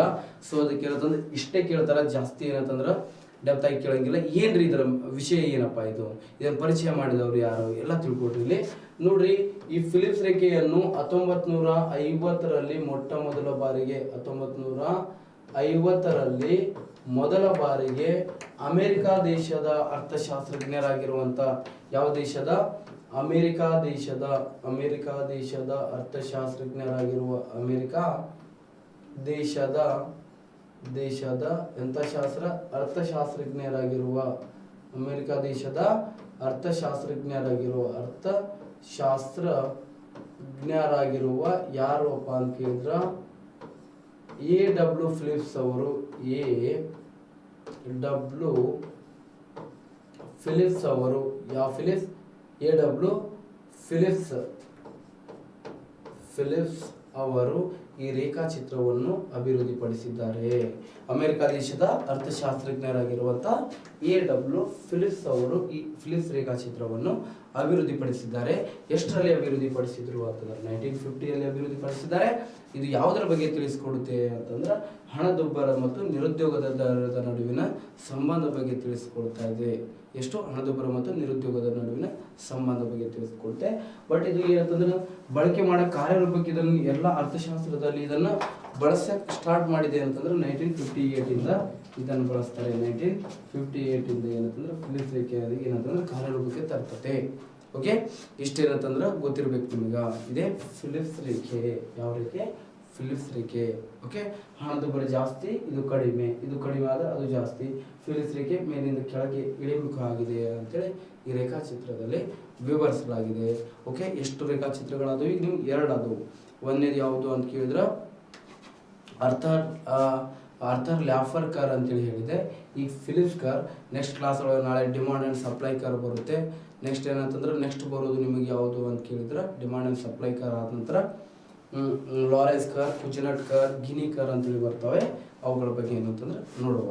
ರೈಟ್, ನೆಕ್ಸ್ಟ್ ಏನಂತಂದ್ರೆ ಇದಾದ ನಂತರ ನೆಕ್ಸ್ಟ್ ಬರೋದು ನಿಮಗೆ ಏನಂತಂದ್ರೆ ಹಣದುಬ್ಬರದ ಪರಿಣಾಮಗಳು. ಏನೇನು ಎಫೆಕ್ಟ್ಸ್ ಇದಾವ್ರಿ? Effects of inflation. ನೋಡ್ರಿ, ಹಣದುಬ್ಬರದ ಎಫೆಕ್ಟ್ಸ್ ಗಳನ್ನು ನೋಡಿದಾಗ ಹಣದುಬ್ಬರದ ಪರಿಣಾಮಗಳು ಏನೇನು ಪರಿಣಾಮ ಆಗ್ತದಪ್ಪ, ಯಾರಿಗ್ಯಾರಿಗೆ ಪರಿಣಾಮ ಆಗ್ತದ ಅಂತಂದ್ರೆ ಹಣದುಬ್ಬರದ ಪರಿಣಾಮದಿಂದ ಸಾಲ ಕೊಟ್ಟವರಿಗೆ ಏನಾಗ್ತದ? ನಷ್ಟ ಆಗ್ತದ. ಮತ್ತು ಸಾಲವನ್ನು ಪಡೆದುಕೊಳ್ಳುವವರಿಗೆ ಏನಾಗ್ತದ? ಲಾಭ ಆಗ್ತದ. ಸರ್, ಯಾಕ್ರಿ ಅವ್ರಿಗೆ ನಷ್ಟ, ಇವ್ರಿಗೆ ಯಾಕೆ ಲಾಭ ಆಗ್ತದ್ರಿ? ಸಾಲ ಕೊಟ್ಟವ್ರಿಗೆ ನಷ್ಟ, ಸಾಲ ಪಡೆದುಕೊಂಡವ್ರಿಗೆ ಯಾಕ್ರಿ ಲಾಭ ಆಗ್ತದ ಅಂತಂದ್ರ ಹಣದುಬ್ಬರ ಅಂತಂದ್ರೆ ಎಲ್ರ ಕಡೆ ದುಡ್ಡಿರೋದು ಮತ್ತೇನಂದ್ರೆ ವಸ್ತುಗಳ ಬೆಲೆ ಜಾಸ್ತಿ ಆಗ್ಬೇಕು ಅಂತೇಳಿ ಹೇಳಿದೆ ನಾನು.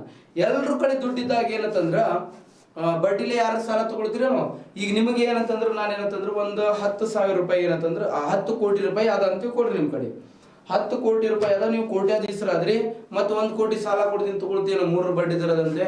ಯಾವನಿಗೆ ಬೇಕು ನಿನ್ ಸಾಲ ಅಂತೀರಿ ನೀವು? ಮಾಸ್ತರ, ಯಾವನಿಗೆ ಬೇಕು ನಿನ್ ಸಾಲ ಅಂತೀರಿ ನೀವು? ಸೊ ಅದಕ್ಕೆ ಯೂಸಲಿ ಹಂಗೆ ಬರ್ತೈತಿ ಮಾತ. ಯಾಕಂದ್ರೆ ನಮಗೆ ನಮ್ಮ ಕಡೆನೇ ದುಡ್ಡಿದ್ದಾಗ ನಾವ್ಯಾಕೆ ಸಾಲ ತಗೊಳ್ತೀವ್ರಿ? ಅವಾಗ ನಾ ಅಂತೀನಿ, ಒಂದು ಆಫರ್ ಕೊಡ್ತೀನಿ ನೋಡ್ರಪ್ಪ, ರೇಟ್ ಆಫ್ ಇಂಟ್ರೆಸ್ಟ್ ಒಟ್ಟೆ ಇಲ್ಲ ನಮ್ಮ ಕಡೆ, ಕಡಿಮೆ ಇದೆ ಬಹಳಷ್ಟು, ಫ್ರೀ ಆಗಿ ತೊಗೊಂಡ್ಬೋರಿ ಅಂತ ಸಾಲ, ಆರಾಮ್ ಸಾಲ ತಗೊಳ್ರಿ, ನೀವು ಮನ್ಸಿಗೆ ಬಂದಾಗ ಹೊಳ್ಳಿ ಕೊಡ್ರಿ ಅಂತೇಳಿ ಅಂದ್ರ ನೀನು 10 ಕೋಟಿಯಲ್ಲಿ ನಿನ್ನ ಕಡೆ 100 ಕೋಟಿ ಇದ್ರೆ ಓಡಿ ಬರ್ತೀಯ ನನ್ನ ಕಡೆ ತಗೊಳಕ. ಯಾಕಂದ್ರೆ ರೇಟ್ ಆಫ್ ಇಂಟ್ರೆಸ್ಟ್ ಒಟ್ಟೆ ಇಲ್ಲ. ಅವಾಗ ಏನಾಗ್ತದ, ನನಗೆ ರೇಟ್ ಆಫ್ ಇಂಟ್ರೆಸ್ಟ್ ಇರ್ಲಿಲ್ಲ ಅಂತಂದ್ರೆ, ಬಡ್ಡಿ ದರ ಇರ್ಲಿಲ್ಲ ಅಂತಂದ್ರ ನನಗೆ ನಾ ಸಾಲ ಕೊಡೋನ್ ಇರ್ತೀನಲ್ಲ, ನನಗೇನಂತಂದ್ರ ನನ್ನ ಕಡೆ ರೊಕ್ಕ ಇರಂಗಿಲ್ಲ. ಯಾರು ನೀವು ಸಾಲ ಪಡ್ಕೊಳ್ತಿರ್ತೀರಲ್ಲ, ನಿಮ್ಗೆ ಏನಂತಂದ್ರ ನೀವೇನ್ ಮಾಡ್ತೀರಿ, ರೇಟ್ ಆಫ್ ಇಂಟ್ರೆಸ್ಟ್ ನನಗೆ ಸಿಗ್ಲಿಲ್ಲ ಅಂತಂದ್ರ ನೀವು ರೇಟ್ ಆಫ್ ಇಂಟ್ರೆಸ್ಟ್ ಕೊಡಂಗಿಲ್ಲಲ್ಲ, ಅದಕ್ಕೆ ನನಗೆ ಲಾಸ್ ಆಗ್ತದ, ನಿಮಗೆ ಪ್ರಾಫಿಟ್ ಆಗ್ತದ. ಇದೇ ಏನಂತಂದ್ರ ಹಣದುಬ್ಬರದ ಪರಿಣಾಮದಿಂದ ಸಾಲ ಕೊಟ್ಟವರಿಗೆ ನಷ್ಟವಾಗುತ್ತದೆ, ಸಾಲ ಪಡೆದುಕೊಂಡವರಿಗೆ ಲಾಭ ಆಗ್ತದ. ಹಾಗಂತೇಳಿ ಮತ್ತೆ ಕಾಲ್ ಮಾಡ್ಕೊತ ಮಾಸ್ತರ್ ಕೊಡು ಒಂದು 10 ಕೊಡು ಒಂದು 50 ಕೋಟಿ ಅಂದಿ ಮತ್ತೆ ಇಲ್ಲ. ರೈಟ್, ನೆಕ್ಸ್ಟ್ ಏನಂತಂದ್ರೆ ನಿರುದ್ಯೋಗದ ಪ್ರಮಾಣ ಏನಾಗ್ತದ? ಹೆಚ್ಚಾಗ್ತದ. ನಿರುದ್ಯೋಗದ ಪ್ರಮಾಣ ತಾತ್ಕಾಲಿಕವಾಗಿ ಹೆಚ್ಚಾಗ್ತದ್ರಿ. ಓಕೆ, ತಾತ್ಕಾಲಿಕವಾಗಿನೇ ಹೆಚ್ಚಾಗ್ತದ. ಯಾಕಂತಂದ್ರೆ ನೋಡ್ರಿ, ಈಗ ನಾನು ಕೇಳ್ತೀನಿ, ಬರ್ತೀಯನೋ ಕೆಲ್ಸಕ್ಕೆ ಬರ್ತೀಯನೋ ಮಂಜು ಅಂತ ಕೇಳ್ತೀನಿ ನಾನು. ಮಂಜಾಗ ಬರ್ತೀಯನೋ ಅಂತಂದ್ರ ಅವಾಗ ಏನ್ ಮಾಡ್ತಾನ, ಬಾಯಾಗ ಹೆಂಗ್ ಮಾತು ಬರ್ತಾವ, ಏನೋ ಮಾಸ್ತರ್ ಏನಂದ್ರೆ ನಾನು ಕೆಲಸ ಮಾಡ್ಬೇಕಾ, ನಾ ಏನೋ ನನ್ನ ಕಿಮ್ಮತ್ ಏನಂತೀರಿ ನೀವು? ಯಾಕಂದ್ರೆ ರೊಕ್ಕ ಭಾಳ ಎಷ್ಟು ಇರ್ತಿತ್ತಲ್ರಿ. ರೊಕ್ಕ ಇದ್ರೆ ಏನಂತಂದ್ರೆ ನಾವು ಕೆಲಸ ಯಾಕೆ ಮಾಡ್ತಿದ್ವಿ. ಈಗ ಏನಂತಂದ್ರೆ ನನ್ನ ಕಡೆನೇ ಒಂದು ಕೋಟ್ಯಾನಗಟ್ಲೆ ರೊಕ್ಕ ಇದ್ರೆ ನಾ ಯಾಕೆ ಇಲ್ಲಿ ಬಂದು ಏನಂತಂದ್ರೆ ನಿಮ್ಮ ಮುಂದೆ ಕಣ್ತು ಕೆಂಪು ಮಾಡ್ಕೊಂಡು ಆರಾಮಿರ್ಲಿಲ್ಲ ಅಂದ್ರೆ ಪಾಠ ಯಾಕೆ ಮಾಡ್ತಿದ್ದೆ ನಾನು. ಸೊ ಅದಕ್ಕೆ ಏನಂದ್ರೆ ಇನ್ಫ್ಲೇಷನ್ ಇದ್ರೆ ಕೂಡ ಯಾರು ಕೆಲ್ಸಕ್ಕೆ ಮಾಡಂಗೆ ಬಯಸಂಗಿಲ್ರಿ. ಈಗ ನೀವು ಕೂಡ ಏನಂತಂದ್ರೆ ನಿಮ್ಗೂ ಕೂಡ ಏನಂದ್ರೆ ಕೋಟ್ಯಾನಗಟ್ಟಲೆ ದುಡ್ಡು ಕೊಟ್ಬಿಟ್ರ ಯಾರು ಏನಂದ್ರೆ ಅಷ್ಟೊಂದು ಕಷ್ಟಪಟ್ಟೆ ಅಂದ್ರೆ ಕಲಿತಿರ್ಲಿಲ್ಲ, ಯಾರು ಕಲಿಸ್ತಿರ್ಲಿಲ್ಲ, ಯಾರು ಹೊಲದಾಗ ಕೆಲಸ ಮಾಡ್ತಿರ್ಲಿಲ್ಲ, ಮತ್ತೆ ಯಾರು ಏನಂದ್ರೆ ರೈತರು ಅನಿಸ್ಕೊಳ್ತಿರ್ಲಿಲ್ಲ, ಯಾವ ಏನೇ ಕೆಲಸ ಆಗ್ತಿರ್ಲಿಲ್ಲ, ಪ್ರಗತಿನೇ ಆಗ್ತಿರ್ಲಿಲ್ಲ. ಪ್ರಗತಿನೇ ಆಗ್ಲಿಲ್ಲ, ಉತ್ಪಾದನೆ ಆಗ್ಲಿಲ್ಲ ಅಂದ್ರೆ ತಿನ್ನಾಗಿಲ್ಲಿಂತ ತೊಗೊಂಡು ಬರ್ತಿರೋ ವಸ್ತುಗಳೇ ಇರ್ತಿರ್ಲಿಲ್ಲ. ಓಕೆ, ಎಲ್ಲರೂ ಡಿಮಾಂಡ್ ಸಲ್ಲಿಸೋರು ಪ್ರಾಡಕ್ಟ್ಗಳಿಗೆ, ಬಟ್ ಏನಂದ್ರೆ ಪ್ರೊಡಕ್ಷನ್ ಮಾಡೋರೇ ಇಲ್ಲ ಅಂತಂದ್ರೆ ಇನ್ಫ್ಲೇಷನ್ ಆಗ್ತದ, ಆರ್ಥಿಕ ವ್ಯವಸ್ಥೆ ಅಲ್ಲೋಲ ಕಲ್ಲೋಲ ಆಗ್ಬಿಡ್ತದ. ಸೊ ನೆಕ್ಸ್ಟ್ ಏನಂತಂದ್ರೆ ನಿರುದ್ಯೋಗ. ಅವಾಗ ಏನಂತೀನಿ, ನೋಡಪ್ಪ ಮಂಜು, ನಿನ್ ಕಡೆ ನೋಡ್ ರೊಕ್ಕ ಇದೆ, ಇಲ್ಲಂತ ಯಾರು ಅನ್ನತಿಲ್ಲ, ಬಟ್ ನೀ ಏನು ಮಾಡೋ ಗೊತ್ತಾ, ನಿನ್ ಕೂಲಿ ದರ ಏನಂತಂದ್ರ ಪರ್ ಡೇ ಏನಂತಂದ್ರ 500 ರೂಪಾಯಿ ಕೊಡ್ತಾರಲ್ಲ, ನಾನು ನಿನಗೆ 800 ರೂಪಾಯಿ ಕೊಡ್ತೀನಪ್ಪ, ಮಧ್ಯಾಹ್ನ ಬಿರಿಯಾನಿ ಕೊಡ್ತೀನಿ, ರಾತ್ರಿ ನೈಟಿ ಕೊಡಿಸ್ತೀನಿ ಹಾಕೊಳಕ ಅಂತಂದೆ ನಾನು. ನೈಟಿ ಅಂತಂದ್ರೆ ಅದು. ಓಕೆ, ಅವಾಗ ಏನಂತಂದ್ರೆ ಮಂಜು ಏನು ಮಾಡ್ತಾನ, ಓಡಿ ಬರ್ತಾನೆ. ಯಾಕಂತಂದ್ರೆ ಅವ್ನ ಕಡೆ ಎಷ್ಟು ದುಡ್ಡಿದ್ರು ಕೂಡ ಏನಂತಂದ್ರೆ ಅವ್ನ ಏನಂತಂದ್ರೆ ಕೆಲ್ಸಕ್ಕೆ ಬರ್ತಾನೆ. ಅದಕ್ಕೆ ಏನಂತಂದ್ರೆ ಹಣದುಬ್ಬರದ ಪರಿಣಾಮದಿಂದ ಏನಾಗ್ತದ, ಕೂಲಿಯ ದರದಲ್ಲಿ ಏನಾಗ್ತದ, ಹೆಚ್ಚಳ ಆಗ್ತದೆ. ಇಲ್ಲಿ ನೋಡಿ, ಕೂಲಿ ದರದಲ್ಲಿ ಹೆಚ್ಚಳ ಆಗ್ತದ. ನೆಕ್ಸ್ಟ್ ಏನಂತಂದ್ರ ನಿರುದ್ಯೋಗದ ಪ್ರಮಾಣ ಏನಾಗ್ತದ, ಹೆಚ್ಚಾಗ್ತದ. ನಿರುದ್ಯೋಗದ ಪ್ರಮಾಣ ಹೆಂಗೆ ಹೆಚ್ಚೈತಿ ಹೇಳ್ರಿ? ನಿರುದ್ಯೋಗದ ಪ್ರಮಾಣ ಅಂದ್ರೆ ಎಲ್ರ ಕಡೆ ದುಡ್ಡಿದ್ದಾಗ ಯಾರು ಕೆಲಸ ಮಾಡಕ್ ಬಯಸಂಗಿಲ್ಲ, ಅವಾಗ ಆಟೋಮೆಟಿಕ್ ಆಗಿ ಇನ್ಫ್ಲೇಷನ್ ಅದ. ನಿನ್ ಕಡೆ ಎಷ್ಟು ಕೋಟ್ಯಾನ್ ಗಟ್ಲೆ ಇರ್ಲಿ ರೀ, ನೀ ಏನಂತಂದ್ರ ದೊಡ್ಡ ಏನಂತಂದ್ರ ಬಂಗಾರದ ಏನಂತಂದ್ರ ನಿನ್ ರೊಕ್ಕದ ಏನಂತಂದ್ರ ಬಂಗಾರದ ರೊಕ್ಕ ಮಾಡಿಸ್ಕೊಂಡು ಅದ್ರ ಮೇಲೆ ಮಕ್ಕೋ ನೀ ಕೆಲಸ ಮಾಡ್ಲಿಲ್ಲ ಅಂದ್ರೆ ನೀನ್ ನಿರುದ್ಯೋಗಿನೇ. ಒಪ್ಕೋತಿರಿಲ್ಲ? ಎಷ್ಟೇ ಸಾಹುಕಾರ ಇರು, ಏನೇ ಇರು, ನೀವು ಒಟ್ಟೆ ಏನೇ ಕೆಲಸ ಮಾಡ್ಲಿಲ್ಲ ಅಂತಂದ್ರೆ ನೀನ್ ನಿರುದ್ಯೋಗಿ. ನಾನು ಹೇಳ್ತಿಲ್ಲ, ಎಕನಾಮಿಕ್ಸ್ ಪ್ರಕಾರ ಹೇಳ್ತಾರೆ ಅದನ್ನ. ಎಷ್ಟೇ ರೊಕ್ಕ ಇರ್ಲಿ, ಎಷ್ಟೇ ಆಸ್ತಿ ಅಂತಸ್ತಿದ್ರು, ನೀನ್ ಕೆಲಸ ಮಾಡ್ಲಿಲ್ಲ ಅಂದ್ರೆ ನೀನ್ ನಿರುದ್ಯೋಗಿನೇ ಅಷ್ಟೇ. ಓಕೆ, ನಾ ಸಾಹುಕಾರ ಇದ್ದೀನಿ ಹಿಂಗ್ ಬಿಲ್ಡ್ ಕೊಟ್ರೆ ನಿರುದ್ಯೋಗಿನೇ ಅಂತೇಳಿ ಕೌಂಟ್ ಮಾಡೋರು ನಾವು. ಓಕೆ, ನೆಕ್ಸ್ಟ್ ಏನಂತಂದ್ರೆ ಹೂಡಿಕೆ ಪ್ರಮಾಣ ಏನಾಗ್ತದ್ರಿ? ಇನ್ವೆಸ್ಟ್ಮೆಂಟ್ ಏನ್ ಮಾಡ್ತಾರೆ? ಇನ್ವೆಸ್ಟ್ಮೆಂಟ್ ಏನಾಗ್ತದ ಇಲ್ಲಿ? ಇನ್ವೆಸ್ಟ್ಮೆಂಟ್ ಏನಂದ್ರೆ ಹೆಚ್ಚಾಗ್ತದ. ಹಣದುಬ್ಬರದ ಪರಿಣಾಮದಿಂದ ಹೂಡಿಕೆ ಏನಾಗ್ತದ್ರಿ? ಹೂಡಿಕೆಯಲ್ಲಿ ಏನಾಗ್ತದ, ಹೆಚ್ಚಳ ಆಗ್ತದ. ಆಟೋಮೆಟಿಕ್ ಆಗಿ ಏನಂತಂದ್ರ ಹಣದುಬ್ಬರದ ಪರಿಣಾಮದಿಂದ ಏನಾಗ್ತದ, ಹೂಡಿಕೆ ಪ್ರಮಾಣ ಜಾಸ್ತಿ ಆಗ್ತದೆ. ಇನ್ವೆಸ್ಟ್ಮೆಂಟ್ ಜಾಸ್ತಿ ಮಾಡ್ತಾರೆ. ಯಾಕಂದ್ರ ಎಲ್ರ ಕಡೆ ರೊಕ್ಕ ಇರೋದ್ರಿಂದ ಏನ್ ಮಾಡ್ತಾರೆ, ಬೇರೆ ಬೇರೆ ಕಡೆ ಏನ್ ಮಾಡ್ತಾರೆ, ಇನ್ವೆಸ್ಟ್ಮೆಂಟ್ ಮಾಡ್ತಾರೆ. ಹಣದುಬ್ಬರದ ಪರಿಣಾಮದಿಂದ ಏನಾಗ್ತದ, ಹೂಡಿಕೆ ಪ್ರಮಾಣ ಏನಾಗ್ತದ, ಹೆಚ್ಚಾಗ್ತದ ಅಂತೇಳಿ ಹೇಳ್ಬಹುದು. ಏನಾಗ್ತದ, ಹೆಚ್ಚಾಗ್ತದ. ಇನ್ನ ವಿನಿಮಯ ಪ್ರಮಾಣ ಏನಾಗ್ತದಪ್ಪ? ವಿನಿಮಯ ಅಂತಂದ್ರೆ ಎಕ್ಸ್ಚೇಂಜ್ ಅಂದ್ರೆ ಕೊಡೋದು ತಗೊಳ್ಳೋದಲ್ಲ. ನಾನು ಹೇಳಿನ ಆಲ್ರೆಡಿ. ಎಕ್ಸ್ಚೇಂಜ್ ಅಂತಂದ್ರೆ ನಾವು ಪ್ರೊಡಕ್ಷನ್ ಮಾಡಿರುವಂತ ಪ್ರಾಡಕ್ಟ್ಗಳನ್ನು ಏನಾದ್ರು ಮಾಡೋದು, ವಿವಿಧ ವ್ಯವಹಾರ ಮಾಧ್ಯಮಗಳ ಮೂಲಕ ಗ್ರಾಹಕರ ಮನೆ ಬಾಗಿಲಿಗೆ ತಲುಪಿಸುವುದು. ಅಮೆಜಾನ್, ಫ್ಲಿಪ್ಕಾರ್ಟ್ ಬಂದಾವಲ್ಲಿ ಮಾಡರ್ನ್ ಆಗಿ. ಸೊ ಅದೇ ತರ ಏನಂತಂದ್ರೆ ಪ್ರೊಡಕ್ಷನ್ ಆಗಿರುವಂತ ಪ್ರಾಡಕ್ಟ್ಗಳನ್ನು ಏನ್ ಮಾಡೋದು, ಗ್ರಾಹಕರಿಗೆ, ಕನ್ಸ್ಯೂಮರ್ಗಳ ಮನೆ ಬಾಗಿಲಿಗೆ ತಲುಪಿಸೋದನ್ನ ಏನಂತ ಕರೀತಾರೆ? ಎಕ್ಸ್ಚೇಂಜ್ ಅಂತ ಕರೀತಾರೆ. ಏನಂತ ಕರೀತಾರೆ? ವಿನಿಮಯ ಅಂತೇಳಿ ಕರೀತಾರೆ. ಏನಂತ ಕರೀತಾರೆ? ವಿನಿಮಯ ಅಂತ ಕರೀತಾರೆ. ಹಾಗಾದ್ರೆ ವಿನಿಮಯ ಪ್ರಮಾಣ ಕಡಿಮೆ ಆಗ್ತದ. ಈಗ ಏನಂತಂದ್ರ, ಯಾಕಂತಂದ್ರ ಈಗ ಲಾಸ್ಟ್ ಟೈಮ್ ಹೇಳಿದ್ದೀನಿ ನಾನು ನಿಮ್ಗೆ, ಈಗ ಸಪ್ಲೈನೇ ಇಲ್ರಿ ಮಾರ್ಕೆಟ್ ಒಳಗ. ಈ ವಸ್ತುಗಳಿಗೆ ಏನಂತಂದ್ರ ಬೇಡಿಕೆ ಬಹಳಷ್ಟು ಅದ, ಪೂರೈಕೆ ಇಲ್ಲ ಮಾರುಕಟ್ಟೆಯಲ್ಲಿ. ಪೂರೈಕೆನೇ ಇಲ್ಲದೆ ಸಂದರ್ಭದಲ್ಲಿ, ಹೊಟ್ಟೆ ಪೂರೈಕೆ ಇಲ್ಲ, ಅವಾಗ ಏನಂತಂದ್ರ ವಸ್ತುಗಳ ಬೆಲೆ ಏನಂತಂದ್ರ ಮಾರ್ಕೆಟಿಗೆ ಏನಂತಂದ್ರ ಸಪ್ಲೈ ಇಲ್ಲ, ಅವಾಗ ರೇಟ್ ಜಾಸ್ತಿ ಆಗ್ಯದ. ಅಂತ ಟೈಮಿಗೆ ನಿಮ್ಮ ಮನೆಗೆ ಬಂದು ಪೂರೈಕೆ ಮಾಡ್ಕೊಡ್ತಾರೆ. ಬರ್ರಿ ತಾಜಾ ಉಳ್ಳಾಗಡ್ಡಿ ಅದಾವ್ರಿ, ಟಮಾಟಿ ಅದಾವ್ರಿ, ಬರ್ರಿ ಅಂತ ಮಾರಕ್ ಬರ್ತಾರೆ ಮನೆಗೆ. ಓಕೆ, ಸಪ್ಲೈ ಕಡಿಮೆ ಇದ್ರೆ ಮನೆಗೆ ಬರಂಗಿಲ್ಲ ಅವ್ರು. ಸಪ್ಲೈ ಜಾಸ್ತಿ ಆದಾಗ ಮಾತ್ರ ಏನಾಗ್ತದೆ, ವಿನಿಮಯ ಪ್ರಮಾಣ ಜಾಸ್ತಿ ಆದಾಗ ಮಾತ್ರ ಏನ್ ಮಾಡ್ತಾರೆ, ಮನೆಗೆ ಬಂದ ನಂತರ ಮಾಡ್ತಾರೆ. ಇನ್ನ ಹಣದುಬ್ಬರದ ಪರಿಣಾಮದಿಂದ ರಫ್ತು ಪ್ರಮಾಣ ಏನಾಗ್ತದ? ರಫ್ತು ಪ್ರಮಾಣ ಆಟೋಮೆಟಿಕ್ ಆಗಿ ಏನಾಗ್ತದ, ಕಡಿಮೆ ಆಗ್ತದ. ಯಾಕಂದ್ರೆ ನಮಗೆ ಪ್ರಾಡಕ್ಟ್ ಇಲ್ಲ, ಇನ್ಫ್ಲೇಷನ್ ಆಗ್ಯದ, ನಮಗೆ ವಸ್ತುಗಳು ಇಲ್ಲ. ನಮಗೆ ಇಲ್ಲದೆ ಇರುವ ಟೈಮಲ್ಲಿ ನಾವೇನು ಬೇರೆಯವ್ರಿಗೆ ಮಾರಾಟ ಮಾಡಂಗಿಲ್ಲ. ಸೊ ಎಕ್ಸ್ಪೋರ್ಟ್ ರೇಟ್ ಏನಾಗ್ತದೆ ಇಲ್ಲಿ ಕಡಿಮೆ ಆಗ್ತದ. ಇನ್ನು ಇಂಪೋರ್ಟ್ ಏನಾಗ್ತದಪ್ಪ, ಆಮದು ಪ್ರಮಾಣ ನಮ್ಮ ಕಡೆ ಇಲ್ಲ ಅಂದ ಟೈಮಲ್ಲಿ ಏನಾದ್ರು ಮಾಡ್ತೀವಿ ನಾವು, ರಾ ಮೆಟೀರಿಯಲ್ಸ್ ಆಗಿರ್ಬೋದು, ಬೇರೆ ಬೇರೆ ಪ್ರಾಡಕ್ಟ್ಗಳನ್ನ ಏನು ಮಾಡ್ತೀವಿ, ತಾತ್ಕಾಲಿಕವಾಗಿ ನಾವು ಏನು ಮಾಡ್ತೀವಿ, ಬೇರೆ ಬೇರೆ ದೇಶಗಳಿಂದ ತರಿಸ್ಕೊಳ್ತೀವಿ. ಓಕೆ, ಹಣದುಬ್ಬರದ ಪರಿಣಾಮದಿಂದ ಆಮದು ಪ್ರಮಾಣದಲ್ಲಿ ಏನಾಗ್ತದ, ತಾತ್ಕಾಲಿಕವಾಗಿ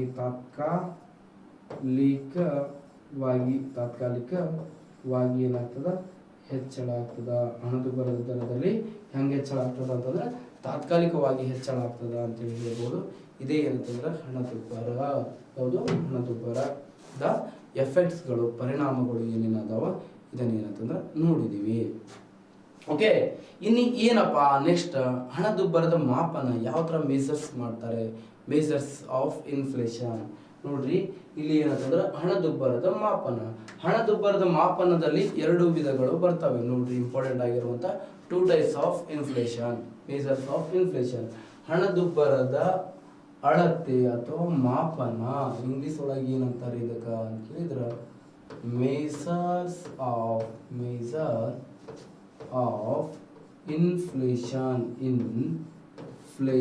ಅಂತ ಕರಿತೀವಿ. ಮೆಜರ್ಸ್ ಆಫ್ ಇನ್ಫ್ಲೇಷನ್, ಹಣದುಬ್ಬರದ ಅಳತೆ. ಯಾವುದರ ಅಳತೆ? ಹಣದುಬ್ಬರದ ಅಳತೆ ಅಥವಾ ಮಾಪನ ಅಂತ ಕರಿತೀವಿ. ಎಷ್ಟು ಟೈಪ್ಸ್ ಅಲ್ಲಿ ಮಾಪನ ಮಾಡ್ತಾರೆ ಅಂತಂದ್ರೆ ಹಣದುಬ್ಬರವನ್ನು 2 ಟೈಪ್ಸ್ ಅಲ್ಲಿ ಮಾಪನ ಮಾಡ್ತಾರೆ. ಒಂದೇನಿದೆ CPI, ಇನ್ನೊಂದು ಏನಿದ್ರೆ WPI. CPI ಅಂತಂದ್ರೆ ಕನ್ಸ್ಯೂಮರ್ ಪ್ರೈಸ್ ಇಂಡೆಕ್ಸ್, ಗ್ರಾಹಕ ಬೆಲೆ ಸೂಚ್ಯಂಕ. ಇನ್ನು WPI ಅಂತಂದ್ರೆ ಹೋಲ್ಸೇಲ್ ಪ್ರೈಸ್ ಇಂಡೆಕ್ಸ್, ಸಗಟು ಬೆಲೆ ಸೂಚ್ಯಂಕ. ಗ್ರಾಹಕ ಬೆಲೆ ಸೂಚ್ಯಂಕ ಒಂದಿದೆ, ಇನ್ನೊಂದು ಯಾವುದಿದೆ ಅಂತ ಕೇಳಿದ್ರೆ ಸಗಟು ಬೆಲೆ ಸೂಚ್ಯಂಕ. 2 ಟೈಪ್ಸ್ ಅಲ್ಲಿ ಇನ್ಫ್ಲೇಷನ್ ಅನ್ನು ಏನು ಮಾಡ್ತೀವಿ ನಾವು ಮೆಜರ್ ಮಾಡ್ತೀವಿ. ಈ ಪ್ರಸ್ತುತ ನಿಮ್ಗೆ ಕ್ವಶನ್ ಕೇಳ್ತಾರೆ, ಆಲ್ರೆಡಿ ಏನಂದ್ರೆ 2019 PSI ಎಕ್ಸಾಮ್ ಅಲ್ಲಿ ಕೇಳಿದ್ರು ನಿಮ್ಗೆ, PSI ಎಕ್ಸಾಮ್ ಆಗ ಏನ್ ಕೇಳಿದ್ರು ಅಂತಂದ್ರ ಪ್ರಸ್ತುತ ಭಾರತದಲ್ಲಿ ಹಣದುಬ್ಬರವನ್ನು ಮಾಪನ ಮಾಡುವಂತ ಮಾನಗಳು ಯಾವ್ಯಾವ? ಒಂದನೇದು ಗ್ರಾಹಕ ಬೆಲೆ ಸೂಚ್ಯಂಕ ಅಂತ ಕೊಟ್ಟಿದ್ದ, ಎರಡನೇ ಸಗಟು ಬೆಲೆ ಸೂಚ್ಯಂಕ, ಮೂರನೇದು ಗ್ರಾಹಕ ಮತ್ತು ಸಗಟು ಬೆಲೆ ಸೂಚ್ಯಂಕ, ನಾಲ್ಕನೇದು ಮೇಲಿನ ಯಾವುದು ಅಲ್ಲ ಅಲ್ಲ ಅಲ್ಲ ಅಂತೇಳಿ ಕೊಟ್ಟಿದ್ದ. ಅವಾಗ ಏನಂತಂದ್ರೆ ಇದಕ್ಕೆ ಸರಿಯಾದ ಉತ್ತರ ಕೊಟ್ಟಿದ್ರಿ ಅವನು ಯಾವ್ದಂತಂದ್ರ ಸಗಟು ಬೆಲೆ ಸೂಚ್ಯಂಕ. ಕೀ ಆನ್ಸರ್ ಒಳಗೆ ಯಾವುದು ಮತ್ತು ಅದಕ್ಕೆ ಸರಿಯಾದ ಉತ್ತರ ಕೂಡ ಏನಂದ್ರೆ ಸಗಟು ಬೆಲೆ ಸೂಚ್ಯಂಕ ಆಗಿತ್ತು. ಬಟ್ ಅಟ್ ಪ್ರೆಸೆಂಟ್ ಅದೇ ಕ್ವಶನ್ ಕೇಳಿದ್ರೆ ಅದನ್ನು ಹಾಕಬಾರ್ದು. 2019-20 ಎಕನಾಮಿಕ್ ಇಯರ್ ಇಂದ 2019-2020 ಎಕನಾಮಿಕ್ ಇಯರ್ ಇಂದ ನಮ್ಮ ದೇಶದಲ್ಲಿ ಹಣದುಬ್ಬರವನ್ನು ಅಳತೆ ಮಾಡ್ಬೇಕಂತಂದ್ರ ಯಾವುದನ್ನು ಬಳಸ್ತಿದ್ದಾರೆ ಅಂತಂದ್ರ CPI ಇಂದ ಬಳಸ್ತಿದ್ದಾರೆ, ಕನ್ಸ್ಯೂಮರ್ ಪ್ರೈಸ್ ಇಂಡೆಕ್ಸ್ ಅನ್ನು ಬಳಸ್ತಾ ಇದ್ದಾರೆ. ಯಾಕ್ರಿ ಸರ್ ಅದನ್ನು ಯಾಕೆ ಮೊದಲು ಬಳಸ್ತಿದ್ರು, ಇದನ್ನ ಯಾಕೆ ಬಳಸ್ತಿದ್ದಾರೆ ಅಂತಂದ್ರ ಈ ಗ್ರಾಹಕ ಬೆಲೆ ಸೂಚ್ಯಂಕವನ್ನು ಜನಸಾಮಾನ್ಯರ ಸೂಚ್ಯಂಕ ಅಂತೇಳಿ ಕರೀತಾರೆ. ಯಾಕಂದ್ರೆ ಜನಸಾಮಾನ್ಯರು ಬಳಸುವಂತ ಸರಕುಗಳ ಬೆಲೆಯಲ್ಲಿ ಹೆಚ್ಚಳ ಆಗ್ತಿರ್ಬೇಕು, ಅದು ಕರೆಕ್ಟವಾದ ಮಾನ ಆಗಿದ್ರೆ ಅಳತೆ ಮಾಡಕ್ಕಂತೇಳಿ ಏನು ತಿಳ್ಕೊಳ್ತಾರೆ, ಈ ಕನ್ಸ್ಯೂಮರ್ ಪ್ರೈಸ್ ಇಂಡೆಕ್ಸ್ ಅನ್ನು ಬಳಸ್ತಾರೆ present. Okay, consumer price index ಅಂದ್ರೆ ಏನ್ರಿ ನೋಡ್ರಿ CPI ಕನ್ಸ್ಯೂಮರ್ ಪ್ರೈಸ್ ಇಂಡೆಕ್ಸ್ ಅಂತಂದ್ರೆ ಏನ್ರಿ, ಯಾವ್ದಕ್ಕಂತಾರ ಅಂತಂದ್ರ ಚಿಲ್ಲರೆ ಸರಕುಗಳ ಏನಂದ್ರೆ ಬೆಲೆಯಲ್ಲಿ ಏರಿಕೆ ಮತ್ತು ಇಳಿಕೆ ಆಗುವುದರ ಮಾಪನವಾಗಿ ಬಳಸ್ತಾರೆ ಇದನ್ನ. ಎಂತ ಸರಕುಗಳ? ಚಿಲ್ಲರೆ ಸರಕುಗಳ ಬೆಲೆಯಲ್ಲಿ ಏರಿಕೆ ಮತ್ತು ಇಳಿಕೆ ಆಗುವುದರ ಮಾಪನವಾಗಿ. ಚಿಲ್ಲರೆ ಸರಕುಗಳ ಬೆಲೆಯಲ್ಲಿ ಏರಿಕೆ ಆಗ್ಬೇಕು ಮತ್ತು ಇಳಿಕೆ ಆಗ್ತಿರ್ಬೇಕು ಎಂತದರ ಮಾಪನವಾಗಿ ಏನಂತಂದ್ರ ಈ ಗ್ರಾಹಕ ಬೆಲೆ ಸೂಚ್ಯಂಕವನ್ನು ಬಳಸ್ತಾರೆ. ಇದನ್ನು ಏನಂತ ಕರೀತಾರೆ? ಈ ಗ್ರಾಹಕ ಬೆಲೆ ಸೂಚ್ಯಂಕವನ್ನು ಜನಸಾಮಾನ್ಯರ ಸೂಚ್ಯಂಕ ಎನ್ನುವರು. ಯಾವ ಸೂಚ್ಯಂಕ ಅಂತೇಳಿ ಕರೀತಾರೆ? ಜನಸಾಮಾನ್ಯರ ಸೂಚ್ಯಂಕ ಅಂತೇಳಿ ಕರೀತಾರೆ. ಯಾವ್ದನ್ನು ಕರೀತಾರೆ ಅಂತಂದ್ರೆ ಇದನ್ನು ಕರೀತಾರೆ. ನೆಕ್ಸ್ಟ್, ಭಾರತದಲ್ಲಿ ಪ್ರಸ್ತುತ ಹಣದುಬ್ಬರನ್ನು ಅಳತೆ ಮಾಡಲು ಮೂಲ ವರ್ಷ ಯಾವ್ದು ತಗೊಳ್ತಾರೆ? ಮೂಲ ವರ್ಷ ಅಂತಂದ್ರ ಬೇಸ್ ಇಯರ್ ಯಾವ್ದು ತಗೊಳ್ತಾರೆ ಅಂದ್ರೆ 2011-12 ತಗೊಳ್ತಾರೆ. ಸರ್ ಮೂಲ ವರ್ಷ ಅಂತೇಳಿ ಹೇಳ್ಕೊತ ಬಂದಿರ್ರಿ, ಅದು ಮೂಲ ವರ್ಷ ಏನೈತ್ರಿ? ಓಕೆ, ಈ ಸಿಂಪಲ್ ವೇಲಿ ತಿಳ್ಕೊಳ್ಬೇಕು. ಮೂಲ ವರ್ಷ ಅಂತಂದ್ರೆ ಏನ್ರಿ? ಹಣದುಬ್ಬರವನ್ನು ಅಳತೆ ಮಾಡ್ಬೇಕು ಅಂತಂದ್ರೆ ಯಾವ್ದನ್ನ ಮೂಲ ವರ್ಷ ತಗೊಳ್ತಾರೆ? ನೋಡ್ರಿ ಇಲ್ಲಿ ಹಣದುಬ್ಬರವನ್ನು ಅಳತೆ ಮಾಡ್ಬೇಕು ಅಂತಂದ್ರೆ ಯಾವ್ದಕ್ಕೆ ಮೂಲ ವರ್ಷ ಅಂತ ತಗೊಳ್ತಾರೆ. ನೋಡ್ರಿ ಇಲ್ಲಿ ಏನಂತಂದ್ರೆ ನೋಡ್ರಿ ನೀವು ಈಗ ಇನ್ಫ್ಲೇಷನ್ ಅಂತ ತಗೊಳ್ಬೇಕು ಅಂತಂದ್ರೆ ಕರೆಕ್ಟ್ ಆಗಿ ಅಬ್ಸರ್ವ್ ಮಾಡ್ರಿ ಇಲ್ಲಿ ಏನೇನ್ರಿ ಮೂಲ ವರ್ಷ ಹಂಗೆ ತಗೊಳ್ತಾರೆ ಅಂತ. ಓಕೆ, ಮೂಲ ವರ್ಷ ಯಾವ ತರ ತಗೊಳ್ತಾರೆ ಅಂತ. ಮೂಲ ವರ್ಷ ಅಂತಂದ್ರೆ ಏನು, ಬೇಸ್ ಇಯರ್ ಅಂದ್ರೆ ಏನು, ಪ್ರಸ್ತುತ ವರ್ಷದಲ್ಲಿ ಹಂಗೆ ಕೌಂಟ್ ಮಾಡ್ತಾರೆ. Okay right. ಇಲ್ಲಿ ಏನಂತಂದ್ರೆ ಹಣದುಬ್ಬರ, ಇಲ್ಲಿ ಏನಂತಂದ್ರೆ ವರ್ಷ ತಗೊಳ್ರಿ, ಯಾವುದೇ ವರ್ಷ ತಗೊಳ್ರಿ, ಇಲ್ಲಿ ಬೆಲೆ ತಗೊಳ್ರಿ, ವಸ್ತುಗಳ ಬೆಲೆ, ಇಲ್ಲಿ ಒಟ್ಟು ವಸ್ತುಗಳು ಅಥವಾ ಸರಕುಗಳು ಅಂತ ತಗೊಳ್ರಿ.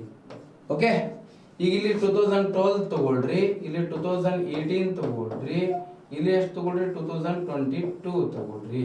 ಓಕೆ, ಬೇಸ್ ಇಯರ್ ಅಂದ್ರೆ ಏನು, ಪ್ರೆಸೆಂಟ್ ಇಯರ್ ಅಂದ್ರೆ ಏನು, ಇಲ್ಲಿ ಬರೆದು ಬಿಡ್ರಿ. ಬೇಸ್ ಇಯರ್, ಇದು ಬೇಸ್ ಇಯರ್ ಅಂತ ಹೇಳಿ ತಗೊಳ್ರಿ.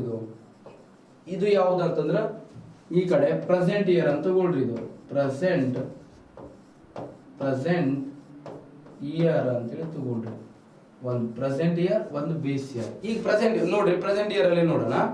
ಈ ಪೆನ್ನಿನ ಬೆಲೆ ನೋಡ್ರಿ, ಈ ಪೆನ್ನಿನ ಬೆಲೆ 2012 ನಲ್ಲಿ ಇದೆ ರೀ 5 ರೂಪಾಯಿ. ಎಷ್ಟು ರೂಪಾಯಿ ಇದೆ? 5 ರೂಪಾಯಿ ಈ ಪೆನ್ನಿನ ಬೆಲೆ ಇದೆ ಅಂತ ತಿಳ್ಕೊಡ್ರಿ 2012 ಅಲ್ಲಿ. ಅವಾಗ 20 ಪೆನ್ನುಗಳು ಉತ್ಪಾದನೆ ಆಗಿದಾವೆ. ಎಷ್ಟು ಪೆನ್ನುಗಳು? 20 ಪೆನ್ನುಗಳು ಆಗಿದಾವೆ. ಓಕೆ, 5 ಎಷ್ಟು ಅಂತಂದ್ರ 100 ರೂಪಾಯಿ ಆಯ್ತು. ಎಷ್ಟು ರೂಪಾಯಿ ಆಯ್ತು? 100 ರೂಪಾಯಿ ಆಯ್ತು. ಓಕೆ, ನೆಕ್ಸ್ಟ್ 2018 ಒಳಗ ಈ ಪೆನ್ನಿನ ಬೆಲೆ ಆಗಿದ್ರಿ 8 ರೂಪಾಯಿ. ಎಷ್ಟು ರೂಪಾಯಿ ಆಗ್ಯದ? 8 ರೂಪಾಯಿ. ಓಕೆ, ಎಷ್ಟಾಗ್ಯದ? 8. ಈ 8 ರೂಪಾಯಿ ಆದಾಗ ಏನಂತಂದ್ರ ಈ ಪೆನ್ನಿನ ಬೆಲೆ ಎಷ್ಟು ಪೆನ್ನುಗಳು ಉತ್ಪಾದನೆ ಆಗ್ಯಾವ ಅಂತಂದ್ರ 19 ಪೆನ್ನುಗಳು ಉತ್ಪಾದನೆ ಆಗ್ಯಾವ. 19 8 ಎಷ್ಟಾಗ್ತದ? 19 8 ಎಷ್ಟಾಗ್ತದ? 8 80 ಮತ್ 8 80 160. ಅದ್ರೊಳಗೆ 8 ಮೈನಸ್ ಮಾಡ್ರಿ 152 ರೂಪಾಯಿ ಆಗ್ತದ. ಎಷ್ಟಾಗ್ತದ 152 ರೂಪಾಯಿ ಆಯ್ತು. ಓಕೆ, ಈ ಪೆನ್ನಿನ ಬೆಲೆ ನೋಡ್ರಿ, ಈ ಪೆನ್ನಿನ ಬೆಲೆ ಏನಂತಂದ್ರೆ ಈಗ 2022ಕ್ಕೆ 10 ರೂಪಾಯಿ ಆಗ್ಯದ. ಅವಾಗ 15 ಪೆನ್ಗಳು ಉತ್ಪಾದನೆ ಆಗತ್ತವ. ಎಷ್ಟಾಗ್ತವ?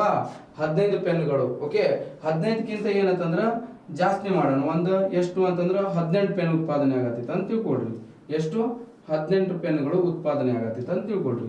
ಈಗ 18 ಪೆನ್ಗಳು ಉತ್ಪಾದನೆ, 18 ಎಟ್ಲೆ ಎಷ್ಟು? 18 10 ಎಷ್ಟು ಅಂತಂದ್ರ 180 ರೂಪಾಯಿ ಆಯ್ತು. 180 ರೂಪಾಯಿ. ಓಕೆ, ಹಿಂಗ ಅಳತೆ ಮಾಡಿದ್ರೆ ಇದನ್ನ ಏನಂತ ಕರೀತಾರೆ? ಪ್ರೆಸೆಂಟ್ ಇಯರ್ ಅಲ್ಲಿ ಕೌಂಟ್ ಮಾಡೋದು ಅಂತ ಕರೀತಾರೆ. ಇನ್ನು ಬೇಸ್ ಇಯರ್ ತಗೊಳ್ರಿ. ಬೇಸ್ ಇಯರ್ 2011-12 ಇದೆ ಅಲ್ಲ, ಈಗ ಪ್ರೆಸೆಂಟ್. ಸೊ 2012 ತಗೊಳ್ರಿ ಬೇಸ್ ಇಯರ್. 2012 ಅಲ್ಲಿ ನೋಡ್ರಿ ಎಷ್ಟು ಪೆನ್ಗಳು ಉತ್ಪಾದನೆ ಆಗಿದಾವ? 20 ಪೆನ್ಗಳು. ರೇಟ್ ಏನಾದ್ರಿ? 10 ರೂಪಾಯಿ, 5 ರೂಪಾಯಿ ಅದ. 25 ಎಷ್ಟು? 100. ನೆಕ್ಸ್ಟ್ 2018 ಒಳಗೆ ಎಷ್ಟು ಪೆನ್ ರೀ? 19 ಪೆನ್ಗಳು ಉತ್ಪಾದನೆ ಆಗಿದಾವ. ಬಟ್ ನಾವು ರೇಟ್ 8 ರೂಪೀಸ್ ತಗೊಳ್ಬಾರ್ದು. 8 ರೂಪೀಸ್ ತಗೊಂಡ್ರ ಪ್ರೆಸೆಂಟ್ ಇಯರ್ ನಾವ್ ಏನಂದ್ರ ಬೇಸ್ ಇಯರ್ ಯಾವ್ದೈತಿ? ನಮ್ 12 ಇದೆ ಅಲ್ಲ. ಸೊ 19 ಎಷ್ಟ್ರಿ ಅಂತ ಹೇಳಿ ತಗೊಳ್ಬೇಕು. 19 ಎಷ್ಟು ಅಂತಂದ್ರ 95 ಆಗ್ತದ. ಎಷ್ಟಾಗ್ತದ? 95 ರೂಪಾಯಿ. ಇನ್ನು 2022 ಒಳಗೆ ಎಷ್ಟ್ರಿ ಅಂತಂದ್ರ 18 ಪೆನ್ಗಳು, 18 ಪೆನ್ಗಳು ಉತ್ಪಾದನೆ ಆಗಿದಾವ್ರಿ. ರೇಟ್ 10 ರೂಪಾಯಿ ತಗೋಬಾರ್ದು. ರೇಟ್ ನಮ್ಮ ಬೇಸ್ ಇಯರ್ 12 ಇದೆ ಅಲ್ಲ, 2012 5 ತಗೊಳ್ಬೇಕು. 18 ಎಷ್ಟ್ರಿ? 18 ಎಷ್ಟು? 5 10 50. ಮತ್ತೇನಂತಂದ್ರ 5 8 40. ಎಷ್ಟಾಗ್ತದ? 90 ಆಗ್ತದ. 90 ಆಗ್ತದ. ಎಷ್ಟಾಗ್ತದ ನೋಡ್ರಿ? 5 10 50. ಮತ್ತೇನಂತಂದ್ರ ಅದು ಎಷ್ಟು? 80 ರೂಪಾಯಿ ಆಗ್ತದ. ಎಷ್ಟಾಗ್ತದ? 80 ಆಗ್ತಿತ್ತಲ್ಲ, ರೈಟ್. 90 ರೂಪಾಯಿ ಆಗ್ತದ. ಸೊ 5 10 50 ಪ್ಲಸ್ ಏನಂತಂದ್ರ 90 ರೂಪಾಯಿ ಆಗ್ತದ. ಎಷ್ಟು ರೂಪಾಯಿ ಆಗ್ತದ? 90 ರೂಪಾಯಿ ಆಗ್ತದ.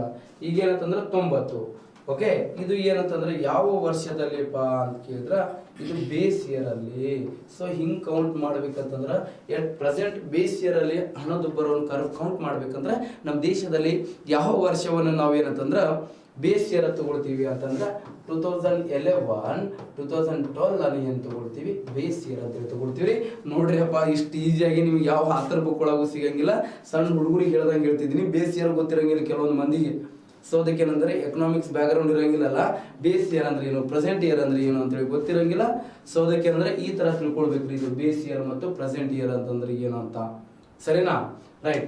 ನೆಕ್ಸ್ಟ್ ಏನಂತಂದ್ರ ಇದಾದ ನಂತರ ನೆಕ್ಸ್ಟ್ ಬರೋದು ನಿಮ್ಗ ಹಣದುಬ್ಬರವನ್ನು ಅಳತೆ ಮಾಡ್ಬೇಕಂದ್ರ ಪ್ರೆಸೆಂಟ್ ಅಂದ್ರೆ 2011-12 ಅನ್ನು ಏನ್ ಮಾಡ್ತಾರೆ? ಬೇಸ್ ಇಯರ್ ಅನ್ನಾಗಿ ಬಳಸಲಾಗ್ತಿದೆ. ನೆಕ್ಸ್ಟ್ ಇದಾದ ನಂತರ CPI ವಿಧಗಳು. ನೋಡ್ರಿ, ಈ CPI ಅನ್ನು ಏನ್ ಮಾಡ್ತಾರೆ? ಮಾಸಿಕವಾಗಿ ಬಿಡುಗಡೆ ಮಾಡಲಾಗ್ತದೆ. ಇದು CPI ಹಂಗ ಮಾಸಿಕವಾಗಿ ಬಿಡುಗಡೆ ಮಾಡಲಾಗುತ್ತದೆ. ಮಾಸಿಕವಾಗಿ ಬಿಡುಗಡೆ ಮಾಡಲಾಗುತ್ತದೆ. ಪ್ರತಿ ತಿಂಗಳು ಎಷ್ಟು? ಪ್ರತಿ ತಿಂಗಳು ಎಷ್ಟು ಅಂತಂದ್ರ 12ನೇ ತಾರೀಕನಂದು ಬಿಡುಗಡೆ ಮಾಡಲಾಗುತ್ತದೆ. 12ನೇ ದಿನಾಂಕನಂದು. ಪ್ರತಿ ತಿಂಗಳು ಎಷ್ಟನೇ ತಾರೀಕು? 12ನೇ ತಾರೀಕಿನಂದು ಬಿಡುಗಡೆ ಮಾಡಲಾಗ್ತದ. ಇದು ಏನಂತಂದ್ರೆ ವೀಕ್ಲಿ ಅಲ್ಲ, ಮಂತ್ಲಿ ಬಿಡುಗಡೆ ಮಾಡ್ತಾರೆ. ಹೋಲ್ಸೇಲ್ ಪ್ರೈಸ್ ಅನ್ನು ವೀಕ್ಲಿ ಬಿಡುಗಡೆ ಮಾಡ್ತಾರೆ. ಓಕೆ, ಇದರೊಳಗೆ ಮತ್ತೇನಂತಂದ್ರ ಟೈಪ್ಸ್ ಗಳು ಬರ್ತಾವ್ರಿ. ಯಾವ್ದು ಅಂತ ಕೇಳಿದ್ರ ಒಂದೇದು ಔದ್ಯಮಿಕ ಕಾರ್ಮಿಕರ ಗ್ರಾಹಕ ಬೆಲೆ ಸೂಚ್ಯಂಕ, industrial labour consumer price index ಅಂತ ಕರಿತೀವಿ. ಯಾವ labour? Industrial labour consumer price index ಅಂತ ಹೇಳಿ ಕರಿತೀವಿ. ಅಂತಂದ್ರ ಇಂಡಸ್ಟ್ರೀಸ್ಗಳಲ್ಲಿ ಕೆಲಸ ಮಾಡ್ತಿರುವಂತ ಕಾರ್ಮಿಕರ ಕೂಲಿಯ ದರದಲ್ಲಿ ಏರಿಕೆ ಮತ್ತು ಇಳಿಕೆ ಆಗುವುದರ ಮಾಪನವಾಗಿ ಬಳಸ್ತಾರೆ. ಓಕೆ, ಮತ್ತು ಇಂಡಸ್ಟ್ರಿಯಲ್ ಪ್ರಾಡಕ್ಟ್ಗಳಿಗೆ ಸಂಬಂಧಿಸಿದ ಬೆಲೆಗಳಲ್ಲಿ ಏನಾಗಬೇಕು? ಹೆಚ್ಚಾಗ್ತಿರ್ಬೇಕು. ನೆಕ್ಸ್ಟ್ ಏನಂತಂದ್ರೆ ಕೃಷಿ ಕಾರ್ಮಿಕರ ಗ್ರಾಹಕ ಬೆಲೆ ಸೂಚ್ಯಂಕ, agriculture labour industrial price index. ಯಾವ price? Industrial labour consumer price index ಅಂತ ಹೇಳಿ ಕರಿತೀವಿ. ನೆಕ್ಸ್ಟ್ ಏನಂತಂದ್ರ ಗ್ರಾಮೀಣ ಕಾರ್ಮಿಕರ ಗ್ರಾಹಕ ಬೆಲೆ ಸೂಚ್ಯಂಕ, rural labour consumer price index. ಯಾವ labour? Rural labour consumer price index. ಇದು ಕೂಡ ಏನಂತಂದ್ರೆ ಒಂದಾಗಿದೆ. ಮತ್ತೇನಂತಂದ್ರೆ ಗ್ರಾಮೀಣ ಮತ್ತು ನಗರ ಕಾರ್ಮಿಕರ ಗ್ರಾಹಕ ಬೆಲೆ ಸೂಚ್ಯಂಕ, rural and urban labour consumer price index ಅಂತ ಹೇಳಿ ಕರಿತೀವಿ. ಇವುಗಳನ್ನು ಯಾರು ಅಳತೆ ಮಾಡ್ತಾರ ಅಂತ ಹೇಳಿ ಕೇಳ್ತಾರೆ ನಿಮ್ಗೆ. ಈ ಕೆಳಗಿನವುಗಳಲ್ಲಿ ಗ್ರಾಹಕ ಬೆಲೆ ಸೂಚ್ಯಂಕದ ಯಾವ ವಿಧವಾಗಿದೆ, ಯಾವುದು ಆಗಿಲ್ಲ ಅಂತ ಹೇಳಿ ಕೇಳ್ತಾರೆ. ಡೈರೆಕ್ಟ್ ಕ್ವಶನ್ ನೋಡ್ರಿ. ಯಾವ್ದಾಗಿದೆ ಅಂದ್ರೆ 4. ಒಂದನೇದು ಔದ್ಯಮಿಕ ಕಾರ್ಮಿಕರ ಗ್ರಾಹಕ ಬೆಲೆ ಸೂಚ್ಯಂಕ, ಎರಡನೇದು ಕೃಷಿ ಕಾರ್ಮಿಕರ, ಮೂರನೇದು ಗ್ರಾಮೀಣ ಕಾರ್ಮಿಕರ, ನಾಲ್ಕನೇದು ಗ್ರಾಮೀಣ ಮತ್ತು ನಗರ ಕಾರ್ಮಿಕರ ಗ್ರಾಹಕ ಬೆಲೆ ಸೂಚ್ಯಂಕ ಅಂತೇಳಿ ಕರಿತೀವಿ. ಇಷ್ಟೇನಂತಂದ್ರೆ ನಿಮಗೆ ಗೊತ್ತಿರಬೇಕು. ನೆಕ್ಸ್ಟ್ ಈ ಮೇಲಿನ ಮೊದಲ ಮೂರನೇ ಅಂದ್ರೆ ಲೇಬರ್ ಬ್ಯೂರೋ ಆಫ್ ಸಿಮ್ಲಾದವ್ರು ಬಿಡುಗಡೆ ಮಾಡ್ತಾರೆ. ಯಾರು ಮೊದಲ ಮೂರನ್ನು ಯಾರು ಬಿಡುಗಡೆ ಮಾಡ್ತಾರೆ? ಈ ಮೊದಲ ಮೂರು ಯಾರು ಬಿಡುಗಡೆ ಮಾಡ್ತಾರಪ್ಪ ಅಂತ ಕೇಳಿದ್ರೆ ಈ ಮೂರನ್ನು ಮಾಡಿಬಿಡ್ತಾರೆ ಲೇಬರ್ ಬ್ಯೂರೋ ಆಫ್ ಸಿಮ್ಲಾದವ್ರು ಬಿಡುಗಡೆ ಮಾಡ್ತಾರೆ. ಕಾರ್ಮಿಕ ಬ್ಯೂರೋ ಆಫ್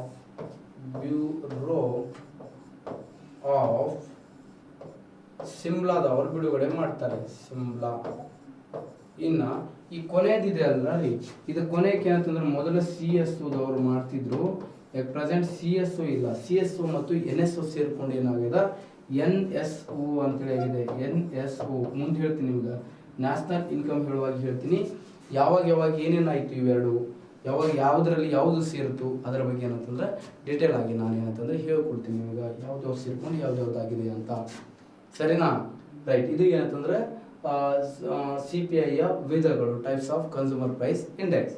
ಇನ್ನ ನೋಡ್ರಿ, ಮೊದಲ ಮೂರು ಸೂಚ್ಯಂಕವನ್ನು ಲೇಬರ್ ಬ್ಯೂರೋ ಆಫ್ ಸಿಮ್ಲಾದವರು ಬಿಡುಗಡೆ ಮಾಡುತ್ತಾರೆ ಹಾಗೂ ಕೊನೆಯ ಸೂಚ್ಯಂಕವನ್ನು CSO ಅಳತೆ ಮಾಡುತ್ತೆ. CSO ಗೆ ಪ್ರಸ್ತುತ NSO ಎಂದು ನಾಮಕರಣ ಮಾಡಲಾಗಿದೆ. ಯಾಕೆ ಮಾಡಿದ್ರು, ಏನಾಯ್ತು, NSSO ಮತ್ತು CSO ಯಾಕೆ ವಿಲೀನಗೊಳಿಸ್ತಾರೆ ಅದ್ರ ಬಗ್ಗೆ ಏನಂತಂದ್ರೆ ನಾನು ನ್ಯಾಷನಲ್ ಇನ್ಕಮ್ ಹೇಳ್ತಿರ್ತೀನಲ್ಲ, ಅವಾಗ ಏನಂತಂದ್ರೆ ಅದ್ರ ಬಗ್ಗೆ ಏನಂತಂದ್ರೆ ಎಲ್ಲ ಅನಲೈಸ್ ಮಾಡ್ತೀನಿ. ರೈಟ್. ನೆಕ್ಸ್ಟ್ ಇದಾದ ನಂತರ ನೆಕ್ಸ್ಟ್ ನೋಡ್ಕೊಳ್ಬೇಕು, ಗ್ರಾಹಕ ಬೆಲೆ ಸೂಚ್ಯಂಕದಲ್ಲಿ ಅತಿ ಹೆಚ್ಚು ತೂಕ, ಅತಿ ಹೆಚ್ಚು ವೆಟೇಜ್ ಇರುವಂತ ಪದಾರ್ಥಗಳು ಯಾವ್ಯಾವ ಅದಾವ್ರಿ? ಯಾವ ಪದಾರ್ಥಕ್ಕೆ ಹೈಯೆಸ್ಟ್ ವೆಟೇಜ್ ಇದೆ? ಜನಸಾಮಾನ್ಯರು ಯಾವುದಕ್ಕೆ ಗ್ರಾಹಕ ಬೆಲೆ ಸೂಚ್ಯಂಕದಲ್ಲಿ ಅತಿ ಹೆಚ್ಚು ದುಡ್ಡನ್ನು ಖರ್ಚು ಮಾಡ್ತಾರೆ ಅಂತ ಎಲ್ರಿಗೂ ಬೇಕು. ಮಾಡತ್ತಿದ್ದೆ ಹೊಟ್ಟಿಗಾಗಿ, ಬಟ್ಟೆಗಾಗಿ.